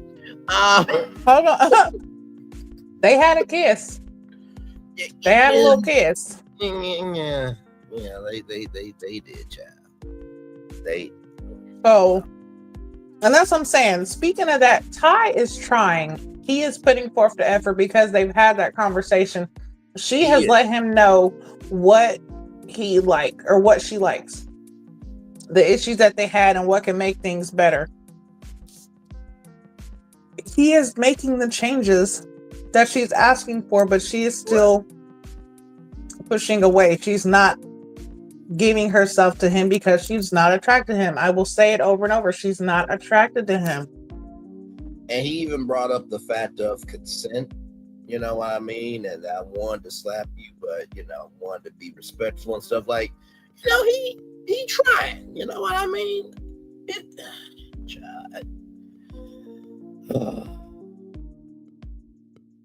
made no sense at all. But yes, that did happen one day. I was just saying that because it's something that happened, but it wasn't, it wasn't it wasn't a pinnacle point, but it was a point on the mountain. to put it in that fashion. But you're all right, Gigi. I just because this Dr. Ali check-in child, this should have told Clay everything. I mean everything. It was just so. I liked how Taronda just set it up and just walked away, because as the host, right, for reality shows, you usually get briefed, right? There's these things called dailies in the world of movies and TV. That's what the network gets, or the studio gets, of what's being filmed, right? And it's a way to check in on production. I can imagine that when Taronda got briefed, she was probably like, you know what? I'm just going to let this roll and make it do what it do. And so when Dr. Ali, asked, why am I here? Clay said that his big sister came, family came over. And I'm like, Clay, that wasn't family, bro, but you ain't getting that shit. And, Tatiana feels like, she's being gaslit, she's not being seen, and everything in between. And Clay has not seen the side Tatiana. And there was a throwback clip of Clay not wanting Tatiana to see his text. And Dr. Ali brings up avoidance coping. I wrote that in my notes because I wanted to talk to you about this, Gigi. Basically recognizing that you, instead of you taking the Benadryl to get better, you'd rather just be sneezing all over the place. And you're avoiding, your allergies, to translate it. And when Clay tried to reach out to Tatiana was not here for it at all. She wasn't here for it here, there, or anywhere. Tatiana. She would have been here for green eggs and ham. Okay.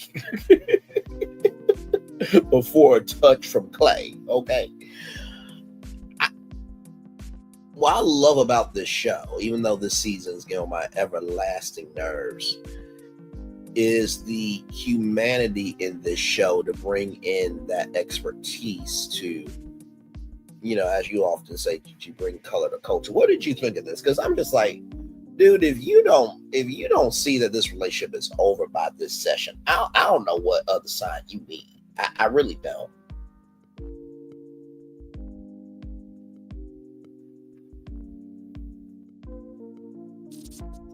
I mean, let's think. If he's not even able to recognize his fault, how is he going to recognize that this is over? Agreed.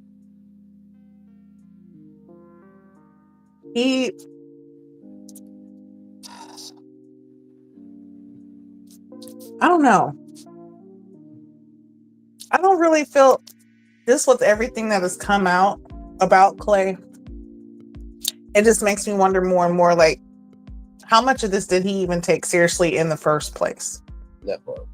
How much of this was a part of his plan and his end game? Because I don't see him really feeling like this was really like his, I don't know, like this is just another IMDb credit. That's what I'm feeling right now. Sure. Like I feel like this is just another credit for him. Is it sad that I want to see that woman who said I buried a candle and a man back on my screen than this shit? Is it wrong for me to want to see her? Listen, yes, that when it gets to that point, I mean, just for those of you who do not know, Ready to Love is on a break right now. Okay, let me pull up Ready to Love cast. So let me bring up the cast, okay? So the person that I am talking about is Sahara. Now she said that she has buried a candle and she's buried a man. Okay. Now I said, now if a man were to say that he buried a candle and a woman, he would be known as a stalker. He will be known as a creep, and he will be dragged from the highest point of the sun down through Hades' asshole. And Zahara ain't good for no damn body, let alone herself. But at least she owns the shit. The fact, like Jiji said, the fact that I want to see her right now is sad. That's sad. It's very, very sad. That's, yeah. That is out of this world. I am flabbergasted. Just, wow.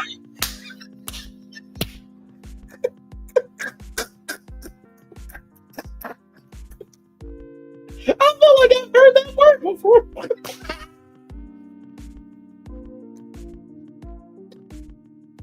And by the way, Tahara, that's not a win for you, sweetheart, okay? Because you still should be off the show. I'm just recognizing my mental state is to that point where at least it's better to be with the devil you know than the devil you don't. Okay, so that's not a win for you. So, with that being said, Brittany wanted right here. So here's the kiss right here. So Brittany wanted. So Brittany wants to come to Ty. Right? That's the energy. Right. Here it is there.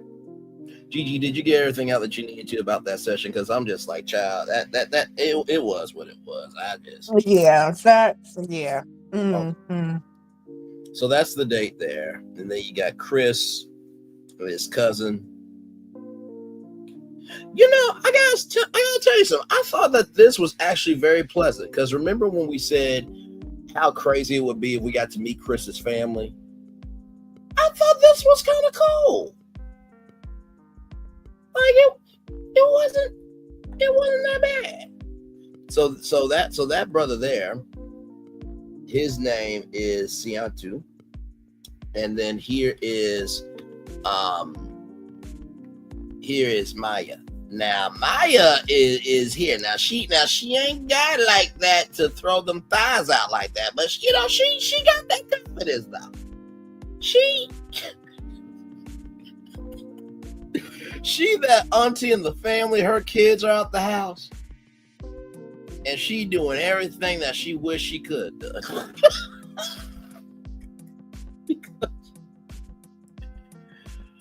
This engagement right here was hilarious, okay? I'm just going to keep it a buck with you. So, like I said, Siantu is Chris's cousin. Maya is Alex's friend. Siantu and Chris talk about cougar energy and that Alexis is aggressive. Now that's Chris and Siantu, right? Now, this one right here said, I got some condoms for you. Condoms, Rose, condoms. Listen, her and Alexis look like they are on a Cougar World Tour. Like they are out looking for sugar babies right now. Oh, my Lord. They hitting college campuses, nightclubs, daycares. They're just going wherever they can. I have to say, I would give it to Alexis before Mayana, but that's just me, though, Because listen, there's a comment here that I was saving, and I'm gonna go ahead and just go ahead, my friend. Go ahead. I'm just gonna let me see if I can find it again.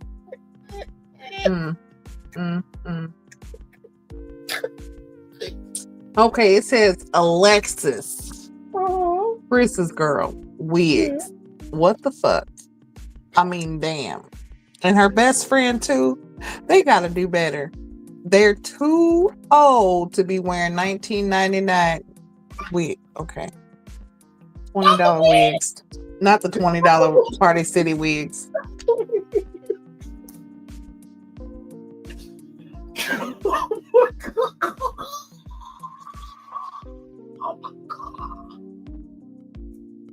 I can't.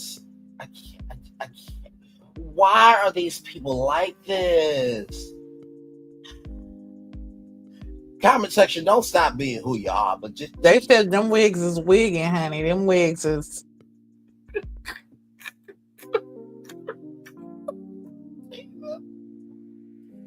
Oh my god. Oh my god. So, you know, Maya and Chris talk about, you know, Alexis and that, you know, she's a beautiful woman, and, you know, Chris was about fitness. I'm like, Alexis, she carries her weight well. You know what I mean? Listen, fitness can be fun with some cardio. I'm trying to do an Alexis. They're talking. And Shantu says, you know, it's not your movement, it's your mouth. But Chris really likes you, saying your feminine power energy, and he's got your blessing. I thought that was a decent, you know, point in the show. Because, child, after all of that, we needed something positive, right? And I don't know about this picture, but it's just like she really was just into the conversation. I mean, first of all, I mean, the skin is skinning, okay? I will definitely say that. I mean, she came in the Foxy Cleopatra glasses. You know what? Actually, she would have came in an afro. She could have been Foxy Cleopatra's auntie, for real. Shout out to Beyonce, Austin Powers Gold member, okay? Listen. But it was just like a... Listen, I told you they on a world tour. She's looking for her little Foxy thing, too. She's looking for her little, you know, her little Tootsie Roll. Her little sugar baby. Hashtag, how many licks does it take to get to the center of a Tootsie?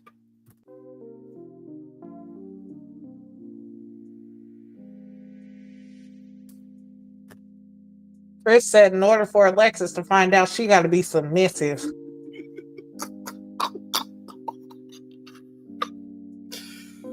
Oh, my Lord. My Lord, my Lord, my Lord. So then here's the whole gang right here. Whole gang right there, okay. So that was that. It was a nice point in the show to have some comedic relief. Because then we have Tatiana and Clay. They're playing chess. And Tatiana is hanging on. Clay is like, what the hell is going on? You know what I mean?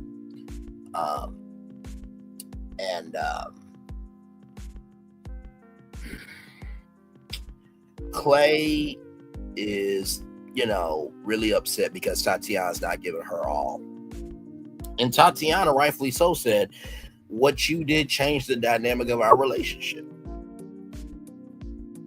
And Clay said, I need you to give your all. And she said, well, I'm not going to give my all. And he was like, well, I'm done.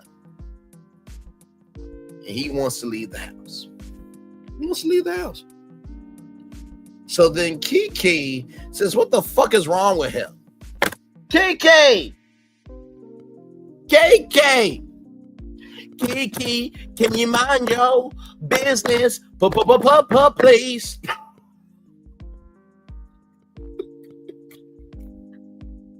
Right, because girl, why do you keep on dipping into shit that ain't got nothing to do with you, and then you're steady allowing your relationship to damn near cease to exist? Y'all about to leave the house too. You in the same damn boat, but yet you want to be up in their business. Girl, if you do not get your life. And she said with such a boldness to her too, Jiji, like, what the fuck is wrong with him? Are you this bold for Brandon?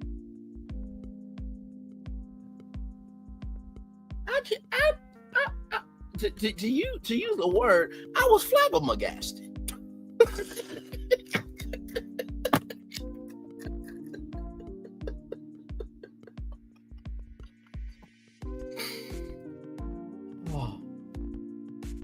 So then Cinco, being the man he is, right? He said that, you know, he hasn't grasped the fact that, you know, Tatiana is upset. And I didn't know if it was Alexis or Jay, but I think it was Jay that said he hasn't grasped any of this shit. So then Tatiana and Clay talk. But before that, Clay is already packing. And so then after a conversation, Clay doesn't want to pack. Bruh, where's your scooter? Where is it? Where is your scooter? Where is it? Where is your scooter? Where is it? You know what? This is how Clay has been moving with this damn secret. This is how he's been moving. It's not just feeding the hungry only on Thanksgiving. It's an everyday situation. You know what I mean? This is 265 days a year.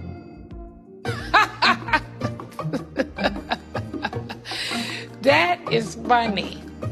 265 days? Where the hell that bitch live at? It's not. 265 days? What? What? I mean, bro, what are you doing? Do you want combo number 1? Do you want combo number 3? Do you want a turkey leg from Disneyland or do you want a pretzel? What the fuck do you want?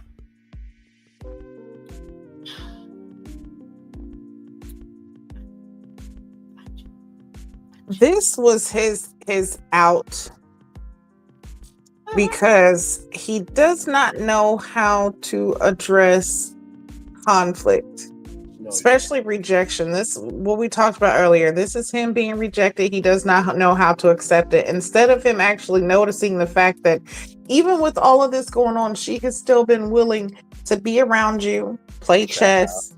She's still even talking to you. Okay, yeah, you can't touch her, or you know, things have changed, rightfully so. Do you expect them to just be that part where like nothing happened? No, this woman's hurt. But you being the man that you are, you're unable to accept it because that's a hit to your ego. Yep. So in order to be able to accept her hurt and pain, you would have to be open to being rejected. And that's not something that he's willing or capable of doing right now. So the only thing he can do is leave. And that's what he is doing. That's why when you said he was a prince, no, he's a pauper. He is a deceiver. He's a Decepticon.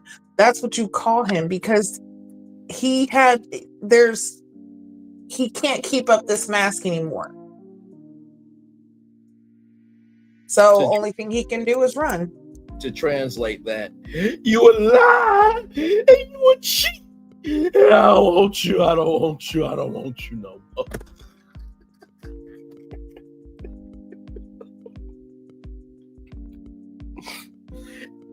Yeah. I don't know how many times Angela Bassett has ever gotten that from a fan.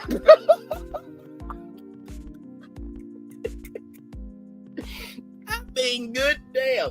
If it's one thing, I'll put it like this. You know how there's a moment through the decades that always comes back, like whenever they talk about like Janet Jackson, what happened at the Super Bowl, that always comes back. That's the one thing for Angela Bassett that always comes back through.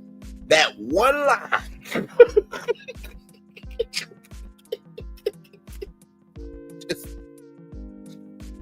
Oh my God. But anyway, child. But yeah, I fully agree with you, Gorgeous, because it's like, bruh, you did what you did. And what do you expect for her to do about it? That's like how at Toys R Us you used to be able to ride through the store with a bike to try it out before you could take it home. Try to ride a bike in your parents' house. You either got grace for 5 seconds or you about to feel what not having grace, or you're going to feel like what it is not to have grace. There is no in between. And so I really hate Clay for doing this because, and I hope that for next season, child. And I know it's like, Lord, do we need another season? But y'all, on these, all the content they can get. But I feel like this: if your person does not want to stay there, you should be able to stay. Like, I know it's for the couples and to keep everything together, but child, Tatiana did not deserve to leave because she didn't do nothing wrong. She like she said to her mom, she's just enjoying the drinks.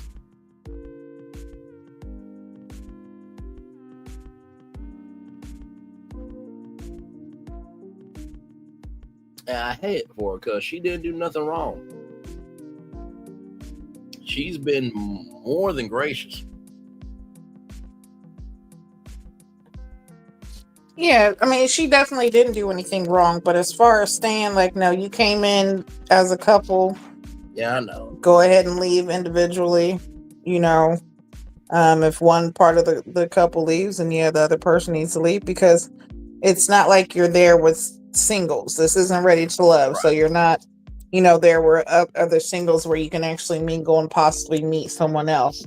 Right. Now, if they had it like that, where there was a curveball thrown, like, hey, okay, well, we actually have someone else who you happen to have been talking to as well. So if here's your second option. Right. Yeah, it'd be fucked up to have your second option come because your first one didn't, but yeah. So but yeah, definitely having, him not having the maturity to even accept her feelings, it was time. It was time to go. Yeah, fully agree. So in the preview, well, before that, Jared said the honeymoon phase is over. Now to get to the preview, there's a Boxing Day with Chris and Alexis. Ty and Cinco talk. Brittany and Ty talk. Then Jared and Charli. Now,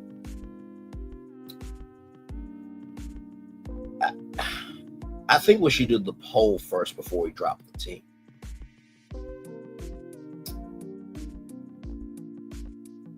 Yeah, let's do the poll first. Okay. Because remember when we said we had some tea? It's tea. It's tea. Here it is, y'all. So there's a weekly poll every episode. So they really know how to pick the poll questions, huh? So here it is. Is it okay for a man's female best friend to jump on him for a hug if he has a girlfriend? Now think about this from the opposite point of view. No, not at all. Fuck no. No. I'm with you. And child, these are all the options. I'm just gonna read them all. I'm with you. It's a no, but just for contextual purposes, for people that can't see but can hear, and for the people that can't hear but they can see it because when they pull up closed caption it. No, it's totally disrespectful, inappropriate, and wrong. In the words of Clavassier, it's just a hug. It's the making it an option for me, child. If the girlfriend isn't comfortable with it, it's fine. Isn't uncomfortable with it, it's fine. Nope. Let's see what America says, child. Child, you know what, America? I can't stand y'all asses. You see this shit? 5%. Hang on, let me zoom it. Let me show y'all. 5%. 5% of you fucks said in the words of Cavassier is just a hug. Okay. If the girlfriend isn't uncomfortable with it, it's fine at 17.5%. Ladies and gentlemen, 77.5% said no, it's totally disrespectful, inappropriate, and wrong. Yeah, that's about right. I'm just surprised it was 5%. I'm like, damn.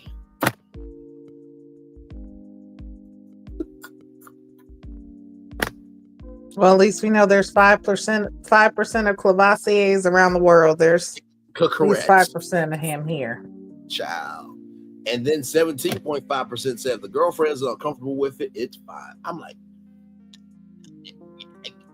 okay. Child. So, with that being said, I think it's now time for that tea. So, this is all alleged. Okay? Just want y'all to know this. Now, this comes to us from the Ray to Love Reddit, okay? Okay. Now, I'm going to scoot it over. Okay. Hang on. Right here. Well, I'll try to get the headline. So Clay had a daughter outside the baby he was hiding.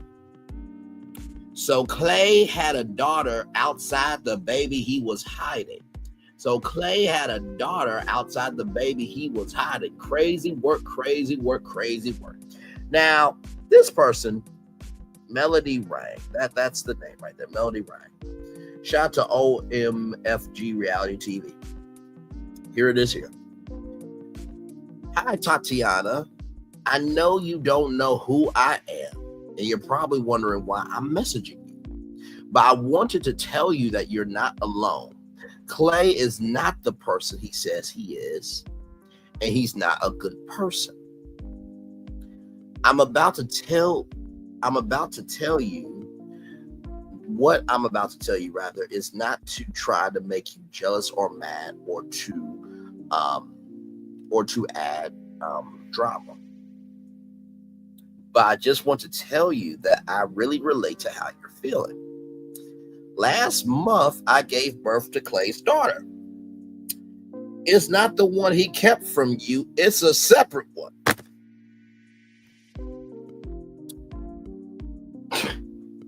Last month, I gave birth to Clay's daughter. Is not the one he kept from you. It's a separate one. One more time. Last month, I gave birth to Clay's daughter. Is not the one he kept from you. It's a separate one. During my entire pregnancy, he was absent and didn't even want to acknowledge that I was pregnant. He still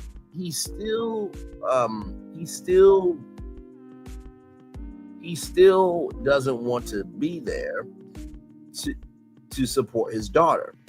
I also didn't know about his other daughter, Moon. When I confronted him about it, he tried to tell me that he wasn't trying to hide it from me. He just didn't know how to tell me.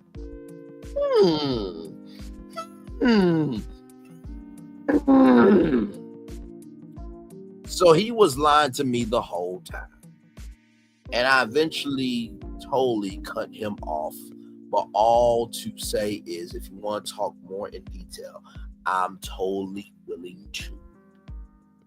Just know this is who y'all defending.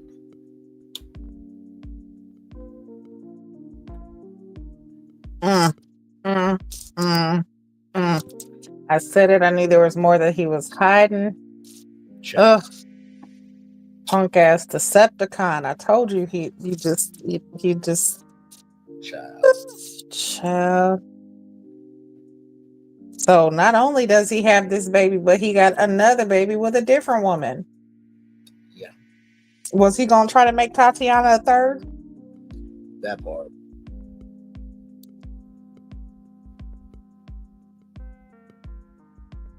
And I wonder whoever this baby mama is, if she knows anything about the best friend. Your guess is as good as mine, child. Child, I don't know. Crazy.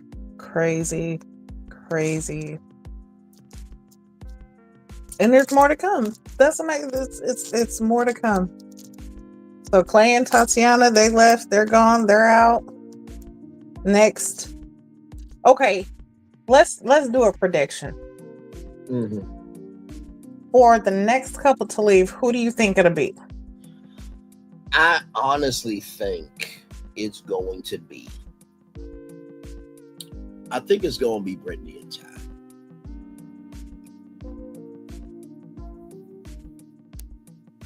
Yeah, I could see definitely Brittany and Ty. But I see Kiki and Brandon too. Oh, absolutely. With question. But yeah, between Brittany and Ty, and then Jared and Charli, I'll say those are the two that I feel like might need to go the most.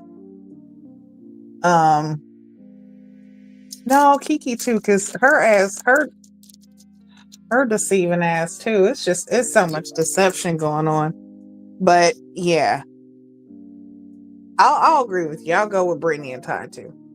Yeah, because it's just, this is just too damn much. I mean, this is just season 2.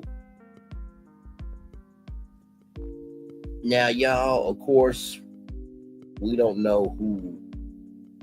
Let's see. I'll type it in right now. R-E.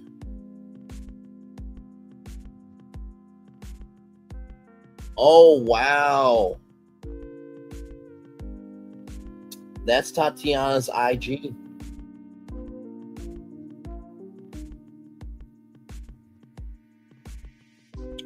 Wow. Okay. If we can get her, we'll get her. Because, child, we got to talk.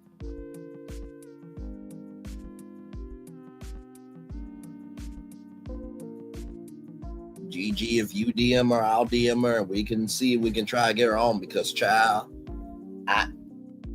we need something here.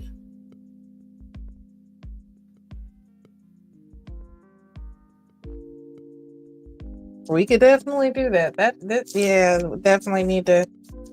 Tatiana, if you're listening, if you're watching, girl, can we get an interview? Because child, we have questions. Even Clay, if you feel like you want to talk, anybody from the show, yes, we are always down for interviews. Without question. Yeah, this is just this is crazy, but because child, we talked to a pretty good majority of the cast last season. We talked to Aaron H. Diamond. We talked to Millie, and we talked to Josh as well. Josh was just here for our last show. So, you know, we definitely do know people. And I will say this, right? We try to give love, grace, and space, but also too, we also just keep it a buck. Right? So when it came to, you know, everything going down with you know, Tatiana, and not Tatiana, but when it came down to Aaron H, Aaron H and Josh and Shay and Diamond and that whole situation, you know, we talked about it, and we said what needed to be said, but we were still giving love, grace, and space. So if you do come on, just know we're going to keep it a buck. But also, too, and I think Jiji will agree with me on this, we really do be about our business. We really do. Because we know that to be on national television, to give of yourself, is not easy under any circumstance. And to try to navigate this somehow and try to figure out how to move forward, and deal with social media, and you don't know who to trust, all that is all that's not easy. So if you do come on, just know we're gonna hold your feet to the fire, but we're also not gonna throw out your humanity.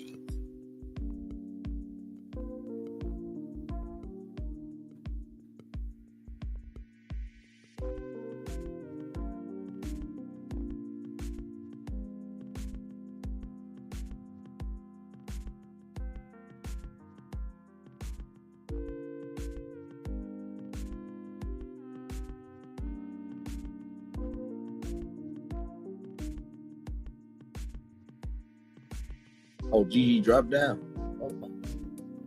Okay, there she is. Okay. Jiji, did you hear what I said? Yeah, I heard the last part. I accidentally logged out instead of hitting the mic. But yeah, we definitely offer grace and space and humanity, and we're, open to all conversations, but we do keep it real. We're not about, we will keep it respectful, but we will ask the questions. So there's something you want to air your grievance, you have, something that you feel like needs to be said or heard, we're the best platform for it. Absolutely. Not to say anything about anybody else, but we've definitely been following the show. We've been steady when it comes to doing our reviews for the show and keeping up with all information. So yeah. But do you have anything else for the recap? Because we did it like that. Yeah. That's it for the show. That was and show. Then we got the tea. Yeah. And like I said, shout out to the Ready to Love Reddit. You can find some good stuff over there. And not just on Ready to Love, but they even got Beyond the Gates Reddit and a bunch of other stuff over there. So shout out to them. But yeah, when I saw this, I'm like, oh, we gotta bring this up. But we had to dog walk this, y'all. Yeah. Because we couldn't give it to you in the middle. We certainly wasn't gonna give it to you in the beginning. No. Because in order to understand the masterpiece, you have to understand what makes up the composition of the masterpiece for you to receive it. Right. So. But yeah, thank you guys for joining us. Make sure you like, share, comment, subscribe to both of our channels. I am a Queen's Tea with Jiji Nan or Tea with the Queen, either one. Mm-hmm. And this is my brother Braylon Lee. Make sure you catch us here. We normally do it every Saturday, but lately we've been doing it on Sundays because you have holidays. You had Mother's Day last week. You had, I think it's just been a crazy week for a lot of people. Yes. So schedules and timing kind of been a little bit off, but we are always here either Saturday or Sundays. You will always be, make sure you hit the notification so you are alert and notified every time we post or go live. Yes. So we will see you guys here next week for another episode of The Never Ever Mets. And yeah, let's just see what happens. We'll be here, but we can't promise the review is going to be mentally sane because, child, this was just episode 7, and we don't know how many episodes it is, y'all. We don't. Last season was 10, so basing that off of last season, it should be 10. But then again, we gotta wait and see because Josh said there's supposed to be a reunion. So we shall see, but child, we'll be here for it, and me and Jiji will do our best to try to get Tatiana on for an interview if we can, because there's definitely more than meets the eye. But child, also too, everybody's eyes saw what they saw too, so it's like right. I spy with my little eye, and I know that I saw her legs wrap around his thigh. That part. But all right, that is it. We'll see you guys back here again next week. Love you guys. Bye. Love you. I'll text me when you're done so we can talk about all the other stuff. Absolutely, yeah. Because that was a lot. Mm-hmm. But yeah, I will definitely message you afterwards. All right. Love you. Talk soon. All right. Y'all, that is the show. Thank you all so much for being here. We always end it with a daily motivator. So I will say this, right? Y'all know I always have a theme. There's a drink called Twisted Tea. You got to be careful of how twisted you make the tea, right? First thing I'll say. is, Clay, for you to have this tea and for you to twist it up this bad. Knew this is a pattern. First thing I'll tell you about twisted tea is just because it tastes good doesn't mean you should drink it. There are some drinks we need to put down. That's one. Number two, you too, Justine Mal. Much love to you, my friend. Number two, if you don't like the flavor of what you drinking, then honestly, just spit it out. Like, you don't have to take in anything that anybody gives you. You really don't. And finally, listen. Recognize that truly, look at the expiration date of the tea, right? If it is tea that is old, mildew, and is going to be a detriment to you, then don't be about it. Oh yeah, okay, gotcha. Okay, that was for Jiji. Much love to Jiji, man, absolutely.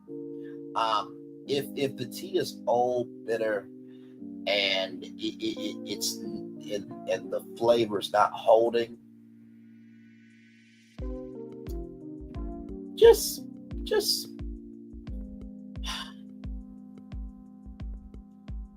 recognize truly, just because somebody's pouring the tea, be careful about how they brew the tea.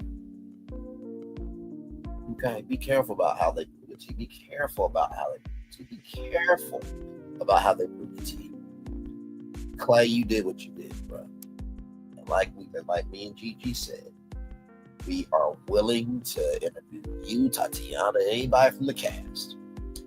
So like I said, this is a lot to be on national television,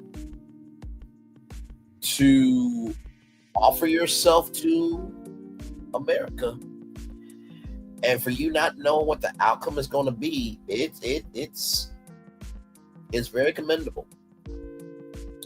But bruh, as I have said before, if you want us to root for you, you gotta give us something to root for. And bruh, nobody will be rooting for that in real life. Get some help, Clay. That's your daily Mulberry about Twisted Tea, everybody. With that being said, it's time for the best outro on YouTube. Know what you do and do what you know. Never say you want more special, because you were always born a blessing and trust. You may not be where you want to be, but by the end of it, you'll be where you need to be. Do what you've been chosen. Be wise one thing. Call yourself is nothing but chosen. One love, much love, all love. I have spent time with you. You have spent time with me. I'm sorry. Know what you do and do what you know. Never say you want more special, because you were always born a blessing. We have spent time with you. You have spent time with us. And hopefully by spending time together, we will rise up to be great together. And always remember, we do radio, television, YouTube, living your best life, or, child, you're recognized that sometimes being hidden can give you peace. Make sure the replay is not just for if you watch it, not just for if you listen to it, but if you want to experience it again. We love you, we value, we embrace you all. Always remember, see love, you gotta give it, or see love, you gotta give it, or see love, you gotta give it. Wherever obstacles you have overcome, wherever success you have achieved upon this particular day, we are extremely proud of you, but no one else is proud of you. Be proud of you, damn. So finally,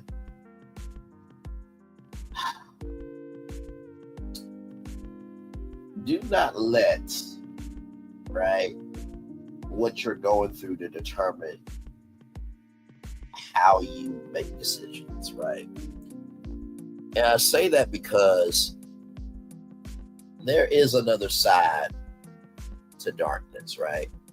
For all the darkness that there is, there's light. And you know, it's how darkness always runs away from light. But, you know, light never runs away. It stays still. You ever notice that? Why would darkness need to leave if darkness is that big, bold, and bad? Recognize darkness is weak. Light is strong. Light illuminates. Darkness hides. But bigger than that, darkness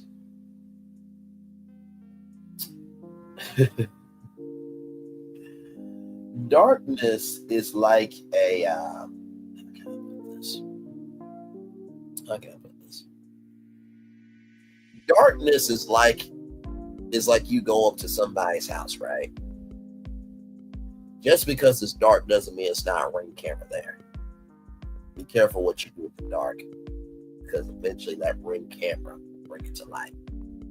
Your mental ring camera or otherwise. Commercial break and fireworks are coming your way for the day that was, for the day that's coming, for the blessings that are on the way for you, me, all of us. As a society, as a people, as a culture, we feel the love and we send it right back to you. Good night, everybody. Love you all. Bye.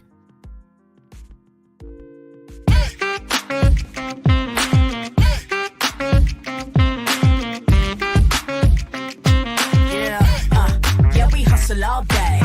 Yeah, we're working, let me play. You know me, work real hard, now we're ready, let's play. Hustle up, yeah. Ready, set, let's go, yeah. Hustle up, yeah. Ready, set, let's go. Turn it up, turn it up, turn it up, turn it up a little louder. Now get low, come on, yeah, drop it to the floor. Turn it up, turn it up, turn it up, turn it up a little louder. Now get low, come on, yeah, drop it to the floor. Turn it up, turn it up, turn it up, turn it up a little louder. Now get low, come on, drop it to the floor. Turn it up, turn it up, turn it up, turn it up a little louder. Now get low, come on, drop it to the floor. Drop it to the floor. Turn it up, turn it up, turn it up, turn it up a little louder.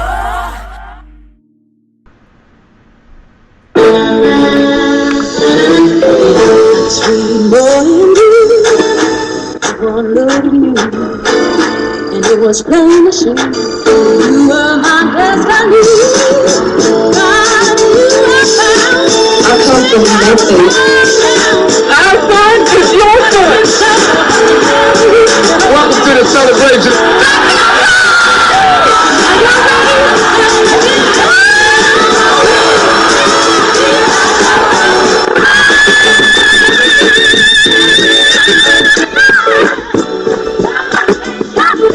We all we got.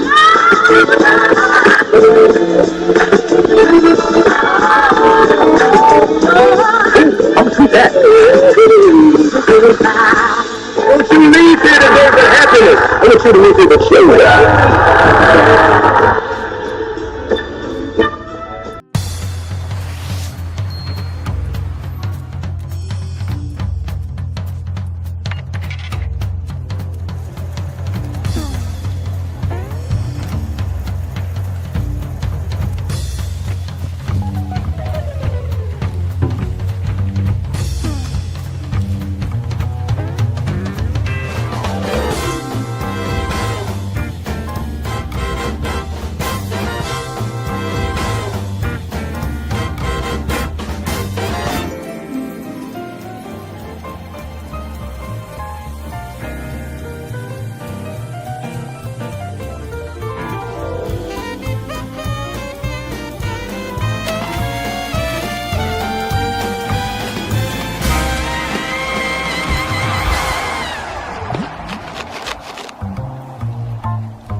There's really no secret about our approach.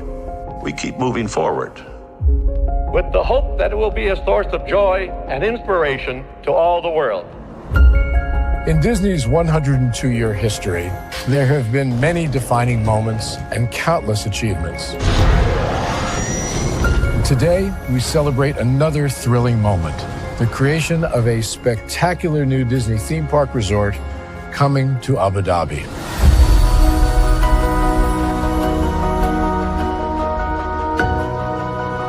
Abu Dhabi is a place where heritage meets innovation, a place where we preserve our past while designing the future.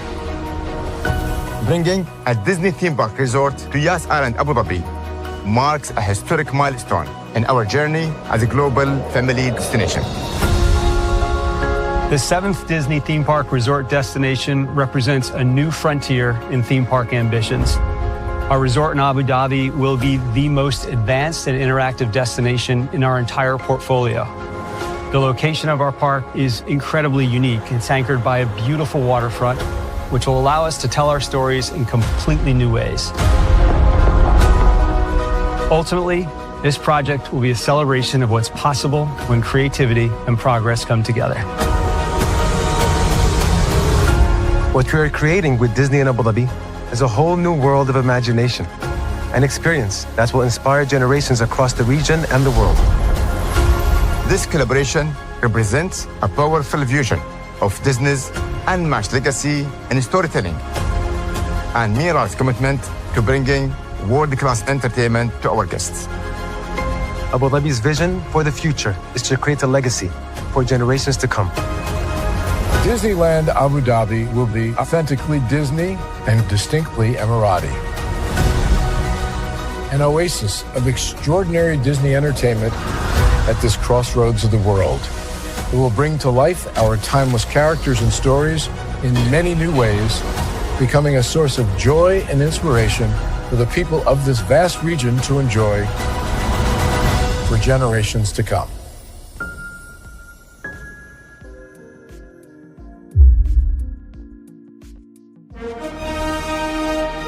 Prepare for a journey beyond imagination, beyond belief, beyond anything you've experienced before.